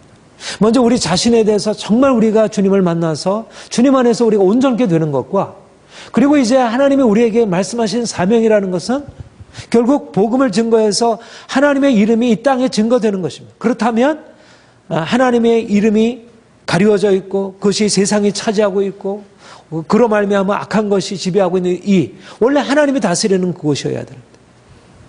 그러니까 흑암의 권세를 이제 우리가 벗어나서 이제는 흑암의 권세를 깨뜨리는 능력으로 권세로 들어가서 이제 우리가 지난번 부흥회 때도 말씀드렸지만 하나님이 우리에게 주신 영적 권세, 정사와 권세를 다스릴 수 있는 영적 권세를 주셨는데, 그 영적 권세의 가장 핵심이 뭐냐면 우리를 죄에서 벗어나게 하셨다는 것입니다. 죄에서 벗어나. 우리가 죄에서 벗어나 거룩한 백성이 되었기 때문에 세상을 다스릴 수 있는 것입니다. 세상은 죄 아래에 있고 율법은 세상의 죄를 바꿀 수 없잖아요. 율법도 또 다른 어떤 죄악 가운데 있는 것이죠. 그런데 우리는 이제 주님을 만나서 그 죄악에서 벗어나서 하늘로부터 오는 영적 권세를, 공중의 권세 잡은 자를 깨뜨릴 수 있는 그 권세를 부여받은 것이죠. 그러니까 우리가 죄악에서 벗어나서 우리가 율법을 따라서 빛으로 살아간다는 것이 세상에 들어가서 이 어둠의 권세들을 대항해서 싸우고 깨뜨리고, 우리가 단지 벗어날 뿐만 아니라 너희가 흑암의 권세에서 벗어나서 사랑의 아들의 나라로 옮겨졌다는 것으로 우리가 기뻐하고 감사할 뿐만 아니라 이제는 사랑의 아들의 나라에서 그 배운 것을 그 능력과 권세를 가지고 이제는 그 하나님의 나라를 확장하고 어둠의 권세를 대항해서 깨뜨리는 거죠. 강한 자의 결박을 풀고 거기서 묶인 자를 끌어내고, 예수님이 하신 것처럼 주께서 내게 기름 부으사 포로된 자에게 자유를, 눌린 자를 자유케 하고 은혜를 선포. 그러니까 우리가 주님이 우리에게 주신 죄에서 자유케 되고 이제 세상으로 들어가는데, 세상으로 들어가는 게 바로 기름 부음 받는 것입니다. 그래서 성령 충만이고 성령의 능력과 권세를 받아서 오직 성령이 너에게 임하시면 너희가 권능을 받고 예루살렘과 유대와 사마리아 땅 끝까지 이르러 내 증인이 되리라고 하시는 것이 바로 가나안 땅의 정복이고, 그 땅에 들어가서 할 일이 바로 그 땅을 지배하고 있는 모든 우상들을 깨뜨리고 그들을 진멸하고 그들 안에 새로운 삶의 길들을 제시해주고 선포하고 그것을 가르치고, 이것이 바로 우리가 하는 것입니다. 그러니까 우리가 그리스도 안에서 얻은 바 구원이 무엇인지, 우리가 구원받은 백성으로 어떻게 살아가는지를 배우는 것이 아니라 이제는 우리의 목적, 세상에 들어가서 우리가 복음을 증거하고 그 복음으로 이 세상을 변화시키는 이제 그 일들을 감당하는 거죠. 우리 세상 안에서의 교회의 정체성에 대해서 성경이 여러 군데 이제 말씀을 하고 있는데, 자, 우리 8절부터 읽겠습니다. 시작. 너희가 전에는 어둠이더니 이제는 주 안에서 빛이라. 빛의 자녀들처럼 행하라. 빛의 열매는 모든 착함과 의로움과 진실함이니라. 주를 기쁘시게 할 것이 무엇인지 시험하여 보라. 너희는 없는 어둠의 일에 참여하지 말고 두려워 책망하라. 그들이 은밀히 행하는 것은 말하기도 부끄러움이라. 그러나 책망을 받은 모든 것은 빛으로 말미암아 드러나니 드러나는 것마다 빛이니라. 그러므로 이르기를 잠자는 자여 깨어서 죽은 자들 가운데 일어나라. 은혜께서 내게 비추시리라 하셨느니라. 예. 이제는 우리가 어둠에서 빛으로 바뀌어지고, 이제는 열매 없는 어둠에 참여하지 말고 오히려 도리어 책망하라. 이것이 우리가 세상을 향해서 나아갈, 말하자면 깨뜨리는 사역이죠. 이 악한 일에 동참하지 않을 뿐만 아니라 그것을 깨뜨리고 파하는 것. 말하자면 가나안 땅에 있는 온갖 우상 숭배와 더러운 죄악 세상들을 그냥 우리가 거기서 전에는 피하여 나왔지만 이제는 다시 들어가서 그것을 깨뜨리고 변화시키는 일을 하는 것입니다. 그래서 우리가 세상 안에서 전혀 다른 하나님이 우리에게 주신, 그러니까 우리가 이전에 행하던 것과 우리가 이전에 행하던 것에서 벗어나서 이제는 우리가 주님 안에서 자유롭게 되고 이제는 세상을 향해 들어가서 이제 세상을 파하는 그런, 우리 고린도후서 10장 3절 5절 보겠습니다. 시작. 우리가 육신으로 행하나 육신에 따라 싸우지 않으니 우리의 싸우는 무기는 육신에 속한 것이 아니요 오직 어떤 견고한지도 무너뜨리는 하나님의 능력이라. 모든 이론을 무너뜨리며 하나님을 아는 것을 대적하여 높아진 것을 다 무너뜨리고 모든 생각을 사로잡아 그리스도에 복종케 하니. 그러니까 우리가 세상에서 들어가서 싸우려고 할 때 세상이 이미 거기에는 어떠한, 그러니까 우리는 하나님을 붙들고 있다면, 우리가 하나님께 복종하고 있다면 세상은 다른 신들을 붙들고 있고 다른 이론들을 붙들고 있고, 그래서 오히려 죄악을 정당화시키고 그들의 욕심대로 행하고 그리고 다른 율법을 붙들고 있고, 그래서 이제 주님의 권세를 가지고 이제 깨뜨리고 그들을 자유케 하고, 그러니까 하나님이 우리에게 주신 이 권세를 활용해서 세상을 바꿔가는 것입니다. 세상을 변화시키는 것. 주님이 우리에게 주신 그 능력이 세상을 파하고 세상을 변화시키고, 또 교회를 아까 말씀드린 대로 교회가 하나님의 능력과 생명 안에 있기보다도 율법 아래에서 지금 종로로 타고 있고 그 생명을 잃어버리고 있다면 그 교회를 거기서 자유케 하는 것. 사실 우리 교회에 대해서 얘기를 쭉 들어보면, 이러저러한 교회들 얘기 들어보면 다 말씀에서 하나님을 추구하기보다 다 세상적인 것을 추구하고 또 너무나 많은 율법적인 것을 가지고 가두고 있고 그렇잖아요. 근데 여러분, 거기에 대해서 우리가 어떻게 그런 얘기를 들으면 어떤 생각이 듭니까? 그냥 다른 사람 얘기야. 뭐 저런 교회는 뭐 저렇구나. 그렇게 얘기가 들리잖아요. 그렇죠? 근데 그게 우리가 사실은 깨뜨려야 할, 우리가 들어가서 차지해야 할 영역이라는 거예요. 오늘날 정치, 경제, 사회, 문화 모든 영역 속에 장악하고 있는 모든 불의와 죄악과 그 더러움과 탐욕과 이 모든 것을 우리가 깨뜨리고 들어가서 그 안에서 빛으로 그 어둠을 드러내고 그 안에 새로운 하나님의 생명을 그 안에 나타내야 하고, 또 교회들을 장악하고 있는 강한 율법성과 세속적인 추구들을 깨뜨리고 그 가운데 하나님의 능력이 나타나도록, 바로 그것이 하나님이 우리에게 허락하신 사명이고 하나님이 우리에게 허락해 주시고 우리가 그것을 누려야 할 그 축복의 땅이 거기에 있다는 거예요.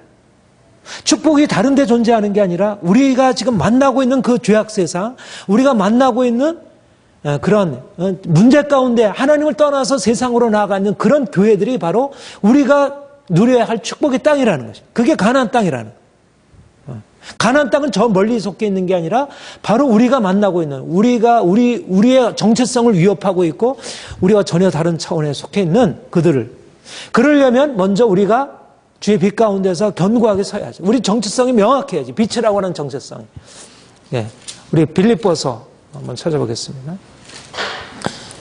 빌립보서 2장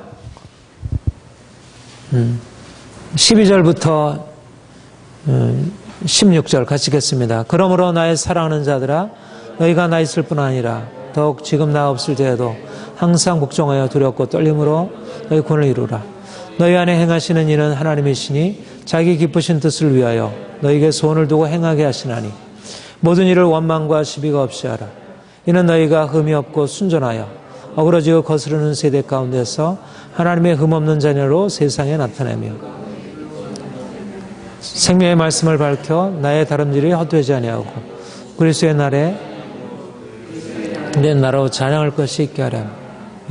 15절에 보면 너희가 흠없고 순전하여 어그러지고 거스르는 세대 가운데서 하나님의 흠없는 자녀로 세상에서 그들 가운데 빛들로 나타나며, 우리는 가나안 땅에 들어가 있는 것입니다. 가나안 땅에 들어가서 어그러지고 거스르는 세대, 그 가운데서 흠이 없고 순전한 하나님의 흠없는 자녀로 그들 가운데 빛으로 나타나는 것입니다. 그들 가운데 우리의 정체성을 드러내는, 우리의 정체성이 광야에서 우리의 정체성이 드러나는 게 아니고 어두움 가운데서 세상 안에서 그런데 우리가 우리가 율법에 있을 때는, 율법 아래 있을 때는 우리 자신 안에 있는 죄를 정복할 수 없었잖아요. 그러니까 율법적인 교회는 세상 안에서 빛으로 드러낼 수가 없는 거예요. 계속 동화되는 거예요. 세상 안으로 그러려니까 결국은 세상과 이원론적으로 이렇게 분리될 수밖에 없는 것이고요. 그렇죠? 근데 빛이기 때문에 그들 가운데 들어갈 수 있고 그들의 영향을 받는 게 아니라 그들에게 영향을 미치는 것이죠. 그러니까 우리는 이제 그런 문제 있는 세상과 문제 있는 교회들로부터 멀리 떨어지는 게 아니고 그들과 만나고 그들과 부딪혀서 그들에게 영향을 미치는 것이지. 저 세상. 우리가 출애굽의 과정이라는 의미에서는 그들과 멀어져야죠. 또 그런 의미가 필요하죠. 출애굽이 우리에게 여전히 우리에게 세상적인 요소가 있다는 것 때문에 출애굽이 필요해요. 그러나 또 한편으로는 그렇게 해서 우리가 출애굽을 해서 우리가 광야의 훈련을 과정을 통해서 이제 그들 가운데 들어가서 그들 가운데서 빛들로 나타나는 것입니다. 이것이 보다 적극적인 그리스도인의 자세이고 세상을 향한 자세라는 거죠. 우리가 세상을 피하여 숨는 것이 아니라 세상 가운데 들어가서 그들 안에 영향을 나타나는 것. 이게 바로 율법적인 교회와 복음적인 교회와의 차이. 율법적인 교회는 세상에서 멀리 떨어져 있거나 아니면 세상과 동화되거나 둘 중에 하나예요. 그런데 동화되지 않으면서 그들과 같이 있을 수 있다는 거예요. 이게 복음의 능력이에요. 세상 가운데 빛들로 나타나는 것입니다. 그러니까 싸움이 일어나는 것이고. 이것이 복음의 능력이고 하나님이 우리 안에 그런 일을 행하시려고 합니다. 그런데 마지막으로 우리는 이렇게 세상은 하나님을 떠나 있고요. 죄악 가운데 있고 그래서 우리가 항상 경계하고 또 늘 우리는 빛과 어둠이라는 그 도식으로 들어가야 돼요. 영적 싸움의 자세를 가지고 항상 경계하고 살아가야 하고요. 근데 그 경계라는 게 오염될까 하는 경계가 아니라 사실은 좀 더 우리의 어떤 영향력을 드러내고자 하는 그런 경계심을 가지고 싸우는 거죠. 근데 그뿐만 아니라 또 다른 한편 싸움의 자세만이 아니라 용납의 자세가 필요하고 보다 긍정적인 자세가 필요한 것입니다. 우리가 단지 세상을 향해 들어갈 때 전투적인 자세로만 들어가지 아니하고 우리 하나님이 이 세상 안에 주신 은총을 인정하는 것입니다. 아까도 말씀드렸지만 가나안에는 두 가지 의미가 있다고 했어요. 가나안은 우상숭배, 죄악, 아주 강력한 다른 신들이 지배하고 있는 오염된 땅이에요. 영적으로는 아주 오염된 땅이에요. 그러나 가나안은 적과 꿀이르는 가나안 땅이에요. 축복의 땅, 아름다운 땅이에요. 약속의 땅이에요. 그것은 하나님이 이스라엘 백성들에게 허락하신 유업이에요. 마찬가지로 우리가 살아가는 세상은 단지 죄악 세상, 다른 신이 다스리고 있고 사람들이 그 안에 들어가면 다 오염되고 모든 것을 다 빼앗기는 그런 세상이 아니고 이 세상은 아름다운 세상. 하나님이 지으신 세상이고 하나님의 축복이고 생육하고 번성의 땅에 충만하라고 하실 때 그 세상이고 그러니까 이 세상을 보다 적극적인 의미로 우리가 차지하고 누리고 정복하고 그것을 우리 것으로 삼아야 돼. 오늘날 그 모든 것, 문화, 정치, 경제, 사회 모든 문화적인 영역들이 하나님이 우리에게 주신 축복의 가능성으로 우리에게 주어진 것입니다. 그러니까 우리가 장차 나타날 저 천국의 유업만 바라보고 이 세상은 그냥 광야의 과정으로 발고 이 세상에 대해서 그냥 소극적으로 살아가는 게 아니고 세상 안에 있는 죄악에 대해서 우상숭배에 대해서 깨뜨리고 싸워야 할 일이지 우리가 세상을 우리가 도피해서 그렇게 멀리하고 살아갈 게 아니라 보다 적극적인 의미로 들어가서 그 축복을 인정하고 세상 사람들 그러니까 가나안 땅에 들어갈 때 뭐라고 얘기를 합니까? 신명기에서 뭐라고 그러냐면 너희가 심지 아니하는 식물을 너희가 거두게 될 것이다. 가나안 땅에 들어가게 되면 너희가 심지 않 그러니까 가나안 땅은 신명기에서 두 가지 의미로 얘기해요. 너희는 그곳에 들어가서 싸워야 된다. 그리고 너희가 들어가서 그곳에 너희가 이제까지 누리지 못했던 엄청난 축복을 누리게 될 것이다. 그러니까 두 가지가 동시에 있어야 된다. 우리가 세상을 향해 들어가서 하나님이 지으신 이 아름다운 자연과 그런 오늘날의 문화, 이 얼마나 이 과학기술 문명으로 인해서 이게 다 하나님이 하신 일입니다. 하나님이 예비해 놓으신 축복이에요. 적과 꿀이 흐르고 있는 거예요, 실제적으로. 우리는 이곳에서 그냥 피하여 숨는 것이 아니라 광야의 생활로 만족하는 게 아니라 그곳에 들어가서 주님이 하신 일을 우리가 받아 누리는 거죠. 우리가 어제도 말씀드렸지만 우리 그리스도인들은 육체를 긍정하는 사람. 우리가 율법 아래 있으면 우리가 율법적인 종교, 율법적인 어떤 신앙생활이면 세상과 가까이 할 수가 없어요. 세상과 가까이 하면 자꾸 동화되고 우리 정체성을 잃어버리니까. 근데 우리는 동화되지 않을 수 있는 강력한 우리 자체의 정화 능력이 있고요. 강력한 힘이 있는 거예요. 그러니까 그들이 영향을 받지 우리가 영향을 받는 게 아니라는 거예요. 긍정적인 영향을 우리가 받을 수 있을 뿐이지. 이런 의미에서 우리는 육체를 긍정할 수 있다는 것입니다. 하나님이 지으신 이 모든 세상을, 아름다운 세상을 우리가 인정하고 감사하고 누리고 살아갈 수 있다는 거예요. 세상 사람들이 오히려 그들은 죄로 인해서 그들도 율법 아래에서 눌려 있는데 우리는 그들보다 온전한 의미에 있어서 세상을 긍정하며 살아갈 수 있다는 거죠. 전통적으로 교회가 세상에 대해서 전투적인 자세, 특별히 보수적인 복음적인 교회들이 전투적인 자세를 많이 강조하고 우리 개혁파 신앙도 세상과의 싸움을 많이 강조합니다. 그 부분은 굉장히 중요한 영역입니다. 그런데 그것 이상으로 중요한 것이 우리가 긍정하는 것입니다. 제가 생각할 때 싸움도 정말 우리가 좀 더 진지하게 더 싸움으로 들어갈 영역도 너무 많이 있지만 우리가 긍정해야 할 것들을 너무 많이 포기하고 버리고 있다는 것입니다. 철학 사상도 그렇고요. 오늘날의 문화적인 부분도 예를 들면 포스트 모더니즘,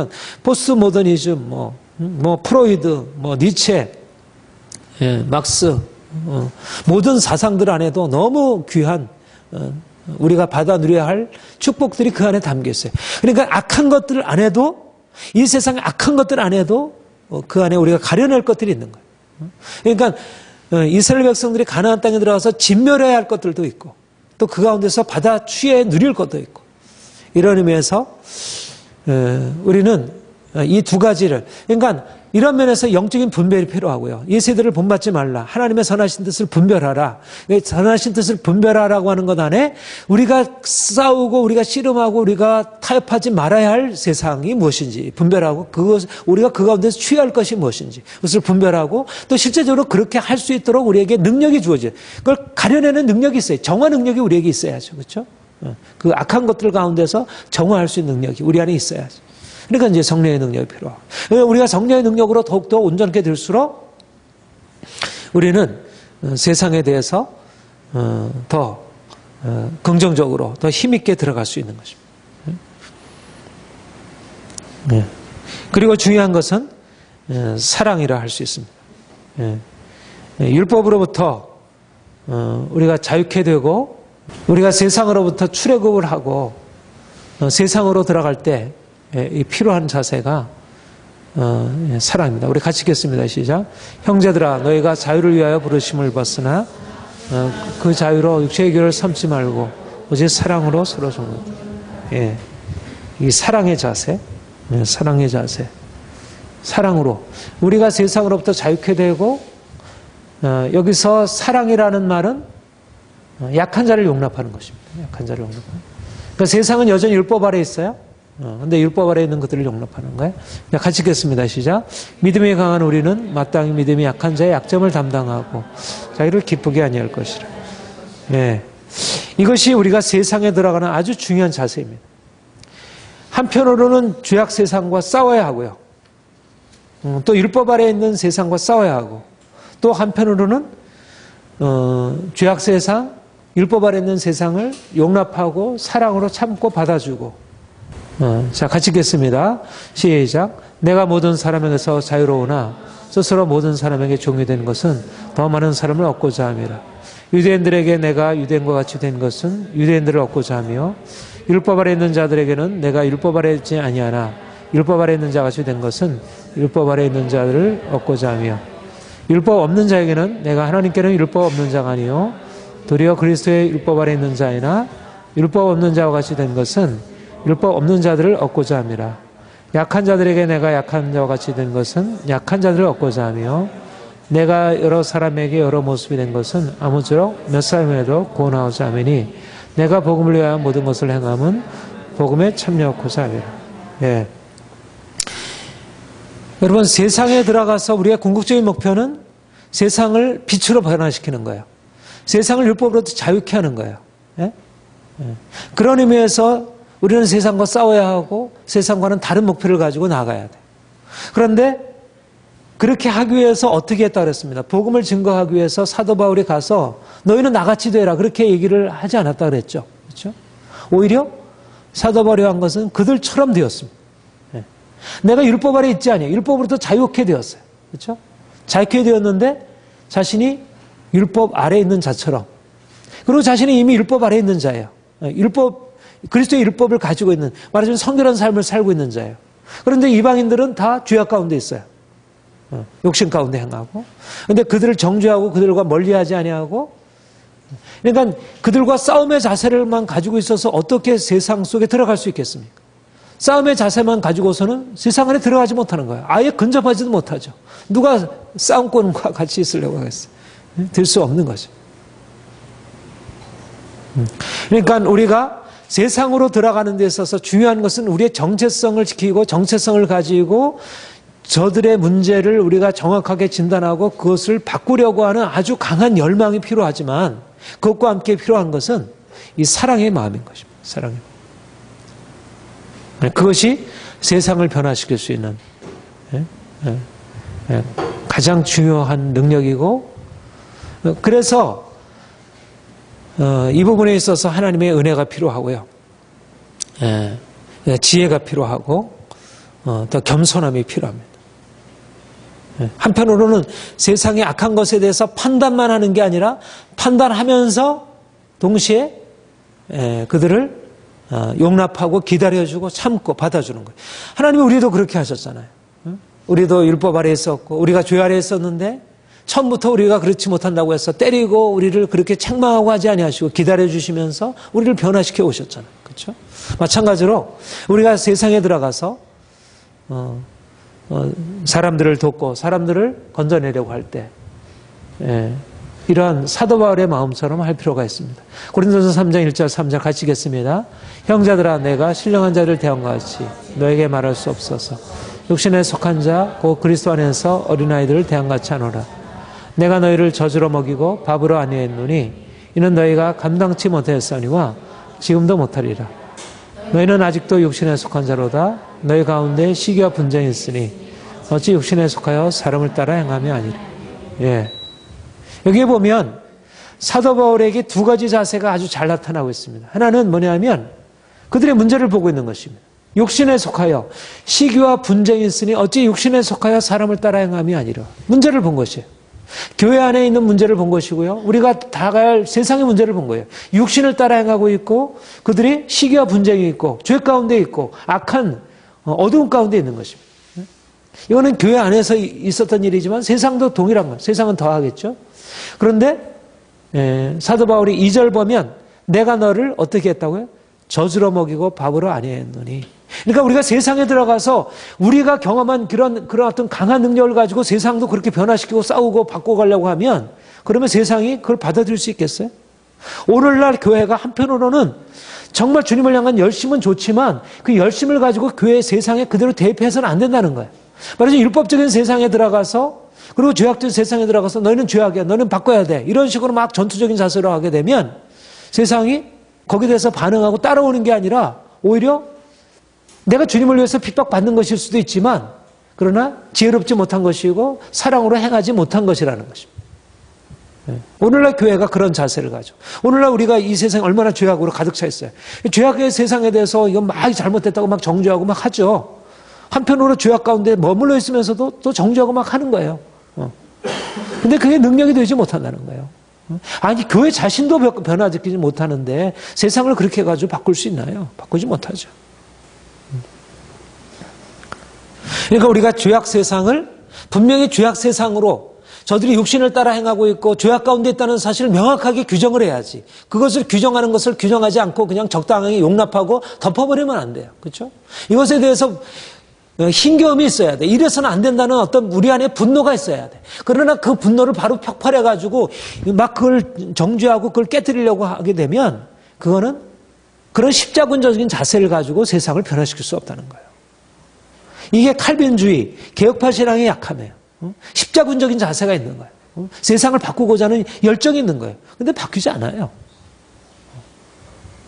우리 자신도 우선은 율법적에서 바뀌지 않고 더군다나 세상은 그렇게 바뀌어요. 우리 자녀들도 마찬가지잖아요. 자녀들을 그렇게 우리 부모가 이미 경험한 가지고 아무리 하려고 해도 그들 수준에서 젖으로 먹이고 밥으로 아니했는 이런 태도를 가지고 나가야지.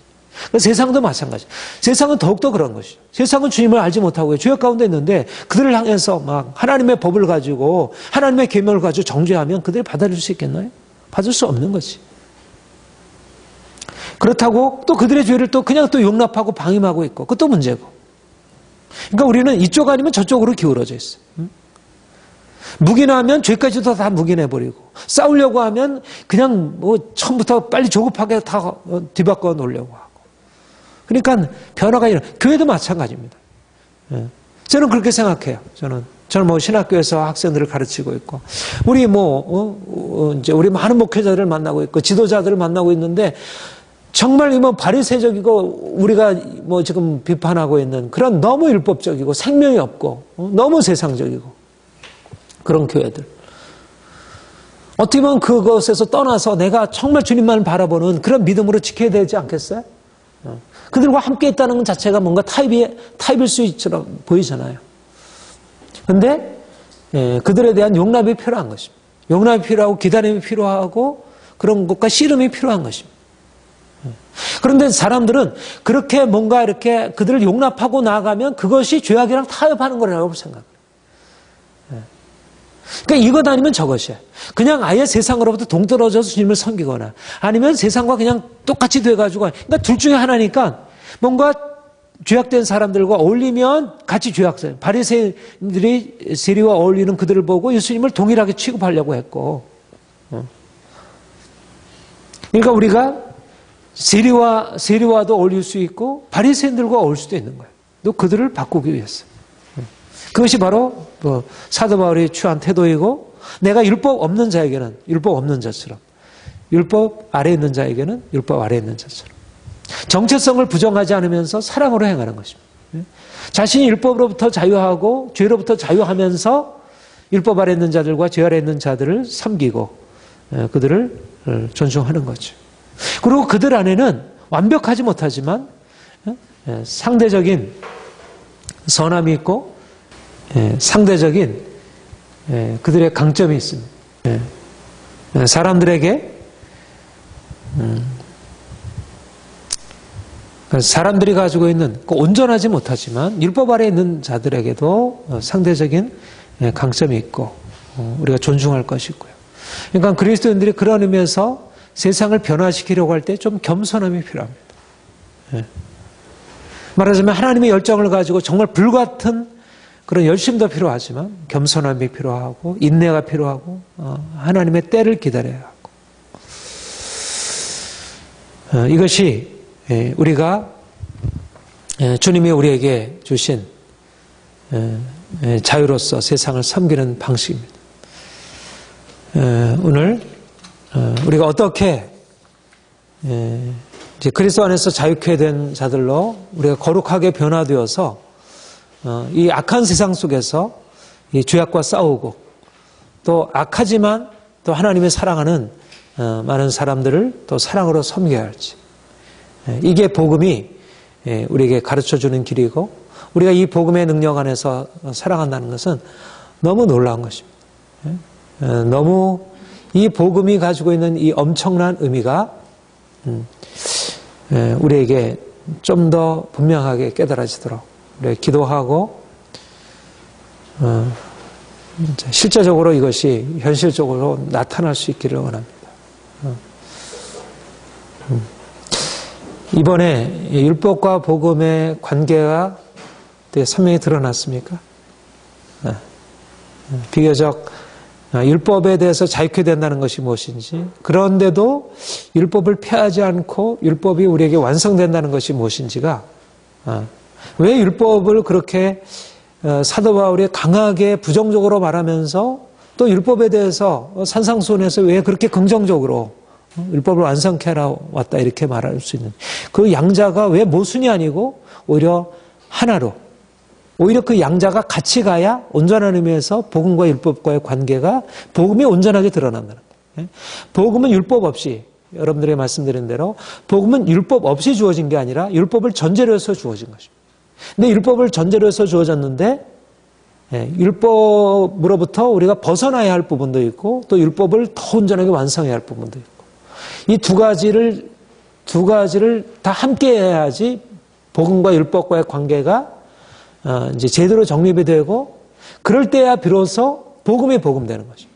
복음은 그냥 복음으로만 존재하지 않고 율법과의 관계에서 율법으로부터 강력한 율법의 정죄와 저주와 율법의 묶임으로부터 벗어나는 그 강력한 자유케 되는 은혜가 필요하고 그러나 그 은혜를 전제로 해서 강하게 율법이 본래적으로 성취하고 있던 그 목적을 이루고 그것이 우리 안에 온전해지고 그래서 이제 세상을 향할 수 있는 힘을 갖추고 들어가게 된다는 것. 이번에 하나님의 이 부분을 우리에게 비춰주신 것 감사드립니다. 자, 질문이 있으시면. 의지가 육체의 욕심에 속한 거라고 육체에 속한 거라고 말씀하셨잖아요. 네. 그런데 제가 이제 보통 얘기할 때 누구를 용서하거나 아니면 용서가 잘 안 되고 사랑이 잘 안 될 때 의지로 하라. 그렇죠. 어떤 식으로 경험을 얘기하면은 제가 의지를 하는 게 그래서 제가 의지를 결단했을 때 그 주님이 도와주셔서 경험 경험을 했어요. 네. 그 두 가지 종류의 의지가 있다고 할 수 있을 것 같아요. 하나는 육체 의지가 있고 하나는 새 사람의 영의 의지가 있고요. 그럴 때 그러니까 우리가 의지를 드리라고 할 때는 순종하는 믿음의 마음을 드리는 거죠. 그러니까 그럴 때는 그것은 인간적인 의지가 아니고 이미 그 안에 믿음, 새 사람으로 우리가 믿음. 그러니까 새 사람도 전인적이거든요. 새 사람도 전인적이고 거기에는 의지도 있고 감정도 있고 우리의 이해도 있고 그런 의미에서 우리가 하나님을 아는 지식에 근거해서 우리가 순종함으로 의지를 드리는 것. 이것은 육체 의지가 아닌 이제 새 사람의 의지를 할 수 있고 여기서 말하는 의지 부정적인 의미에서 우리의 의지가 우리의 욕심을 깨뜨릴 수 없다고 할 때 그때 의지는 이제 인간적인 뭔가 자기 자신으로부터 우리가 본래적으로 어떤 사람 의지가 강한 사람이 있잖아요. 결단력이 강하고 뭔가 의지적으로 하는 것을 잘하는 사람. 그런 사람들은 뭔가 하나님이 하시지 않는데도 자기 의지로서 뭔가를 할 수 있고요. 또 그렇게 해서 뭔가 변화가 오거든요. 그랬을 때 그 의지라고 하는 것이 오히려 성공에도 문제이고 많은 경우에 약간 또 의지가 또 풀어지게 되면 또 공격을 받으면 또 무너지게 돼요. 능력이 없죠. 그러니까 그런 의미에서 그 의지를 이제 구별하는 것이 필요하다. 이렇게 되죠. 네. 네. 광야에서 율법을 받고 율법을 배우고 이제 본격적인 가나안 땅으로 들어가서 이제 율법으로 그때 삶을 사는 것인데 이제 가나안 땅이 세상이라 이제 하셨잖아요. 근데 실질적으로 이렇게 지금 이제 우리가 사는 세상이 광야이기도 하고. 네. 근데 광야는 오히려 세상보다는 우리가 이렇게 교회 공동체가 광야의 의미가 많다고 생각해요. 교회 공동체가 세상은 광야보다는 오히려 싸움터 그 가나안의 의미가 많다고 생각해요. 그러니까 세상에서 당하는 고난은 싸움으로 받는 고난이죠.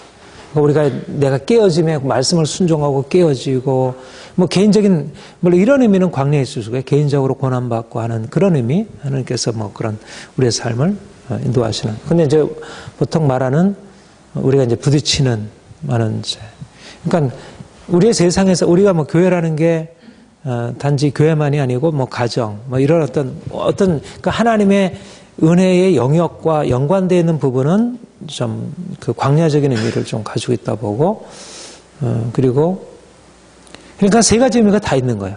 출애굽이라고 하는 애굽일 수도 있고요. 그리고 광야일 수도 있고, 가나안일 수도 있고, 세 가지. 우리가 벗어나오는다고 하는 면에서 보면, 그거는 이제 애굽이고, 우리가 들어가서 싸우는 영역에서 보면, 우리는 가나안이고.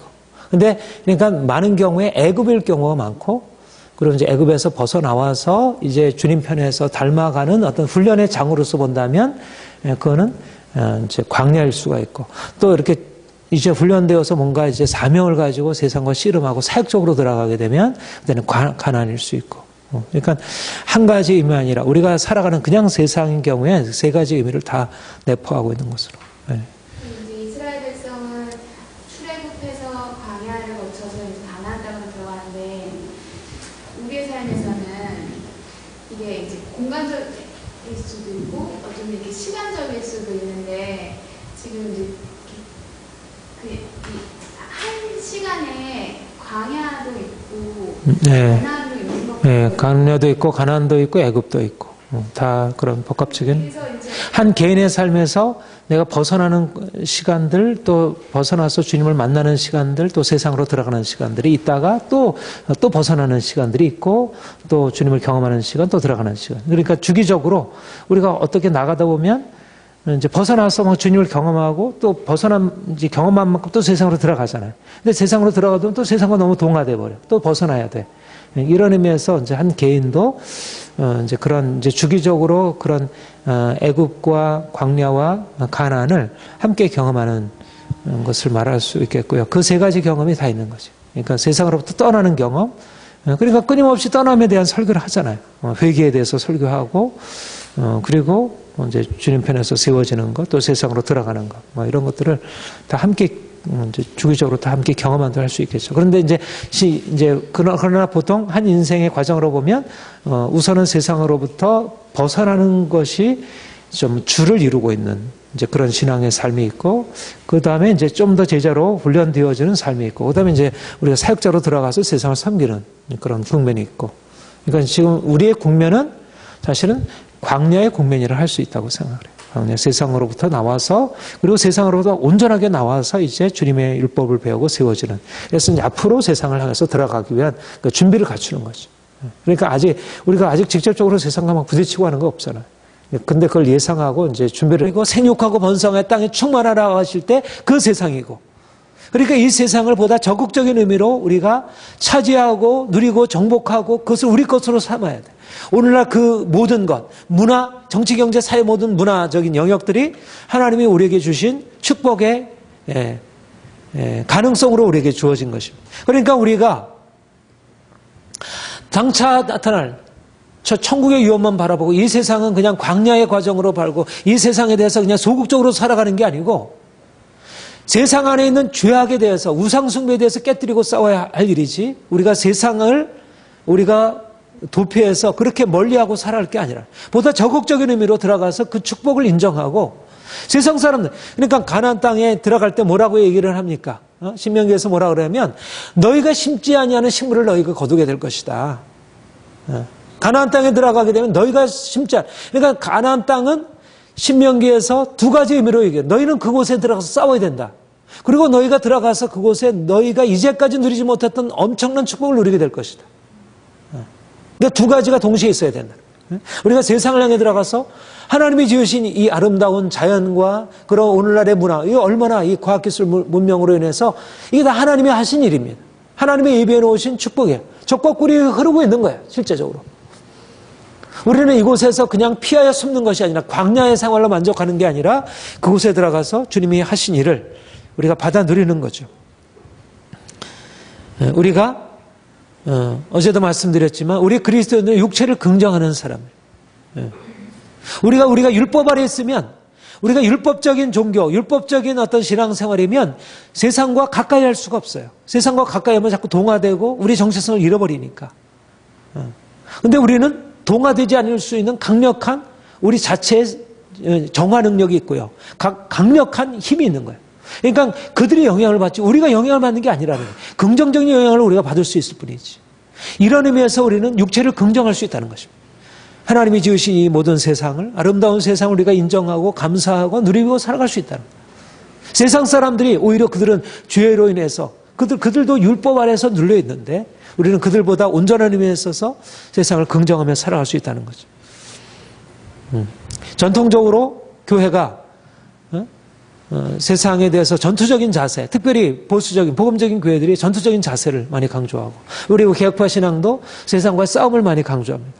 그 부분은 굉장히 중요한 영역입니다. 그런데 그것 이상으로 중요한 것이 우리가 긍정하는 것입니다. 제가 생각할 때 싸움도 정말 우리가 좀 더 진지하게 더 싸움으로 들어갈 영역도 너무 많이 있지만, 우리가 긍정해야 할 것들을 너무 많이 포기하고 버리고 있다는 것입니다.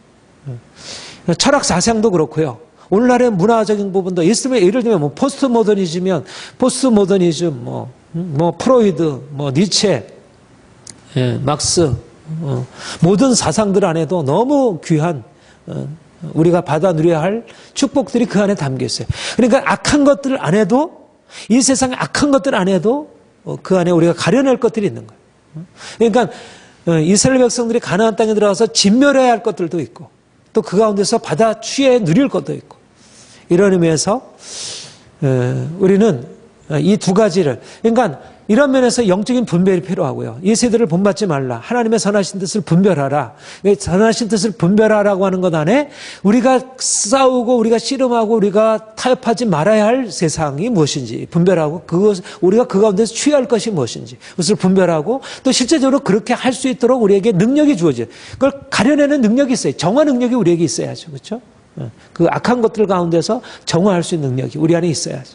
그러니까 이제 성령의 능력이 필요하고, 우리가 성령의 능력으로 더욱더 온전하게 될수록 우리는 세상에 대해서 더 긍정적으로 더 힘있게 들어갈 수 있는 것입니다. 네. 그리고 중요한 것은 사랑이라 할 수 있습니다. 율법으로부터 우리가 자유케 되고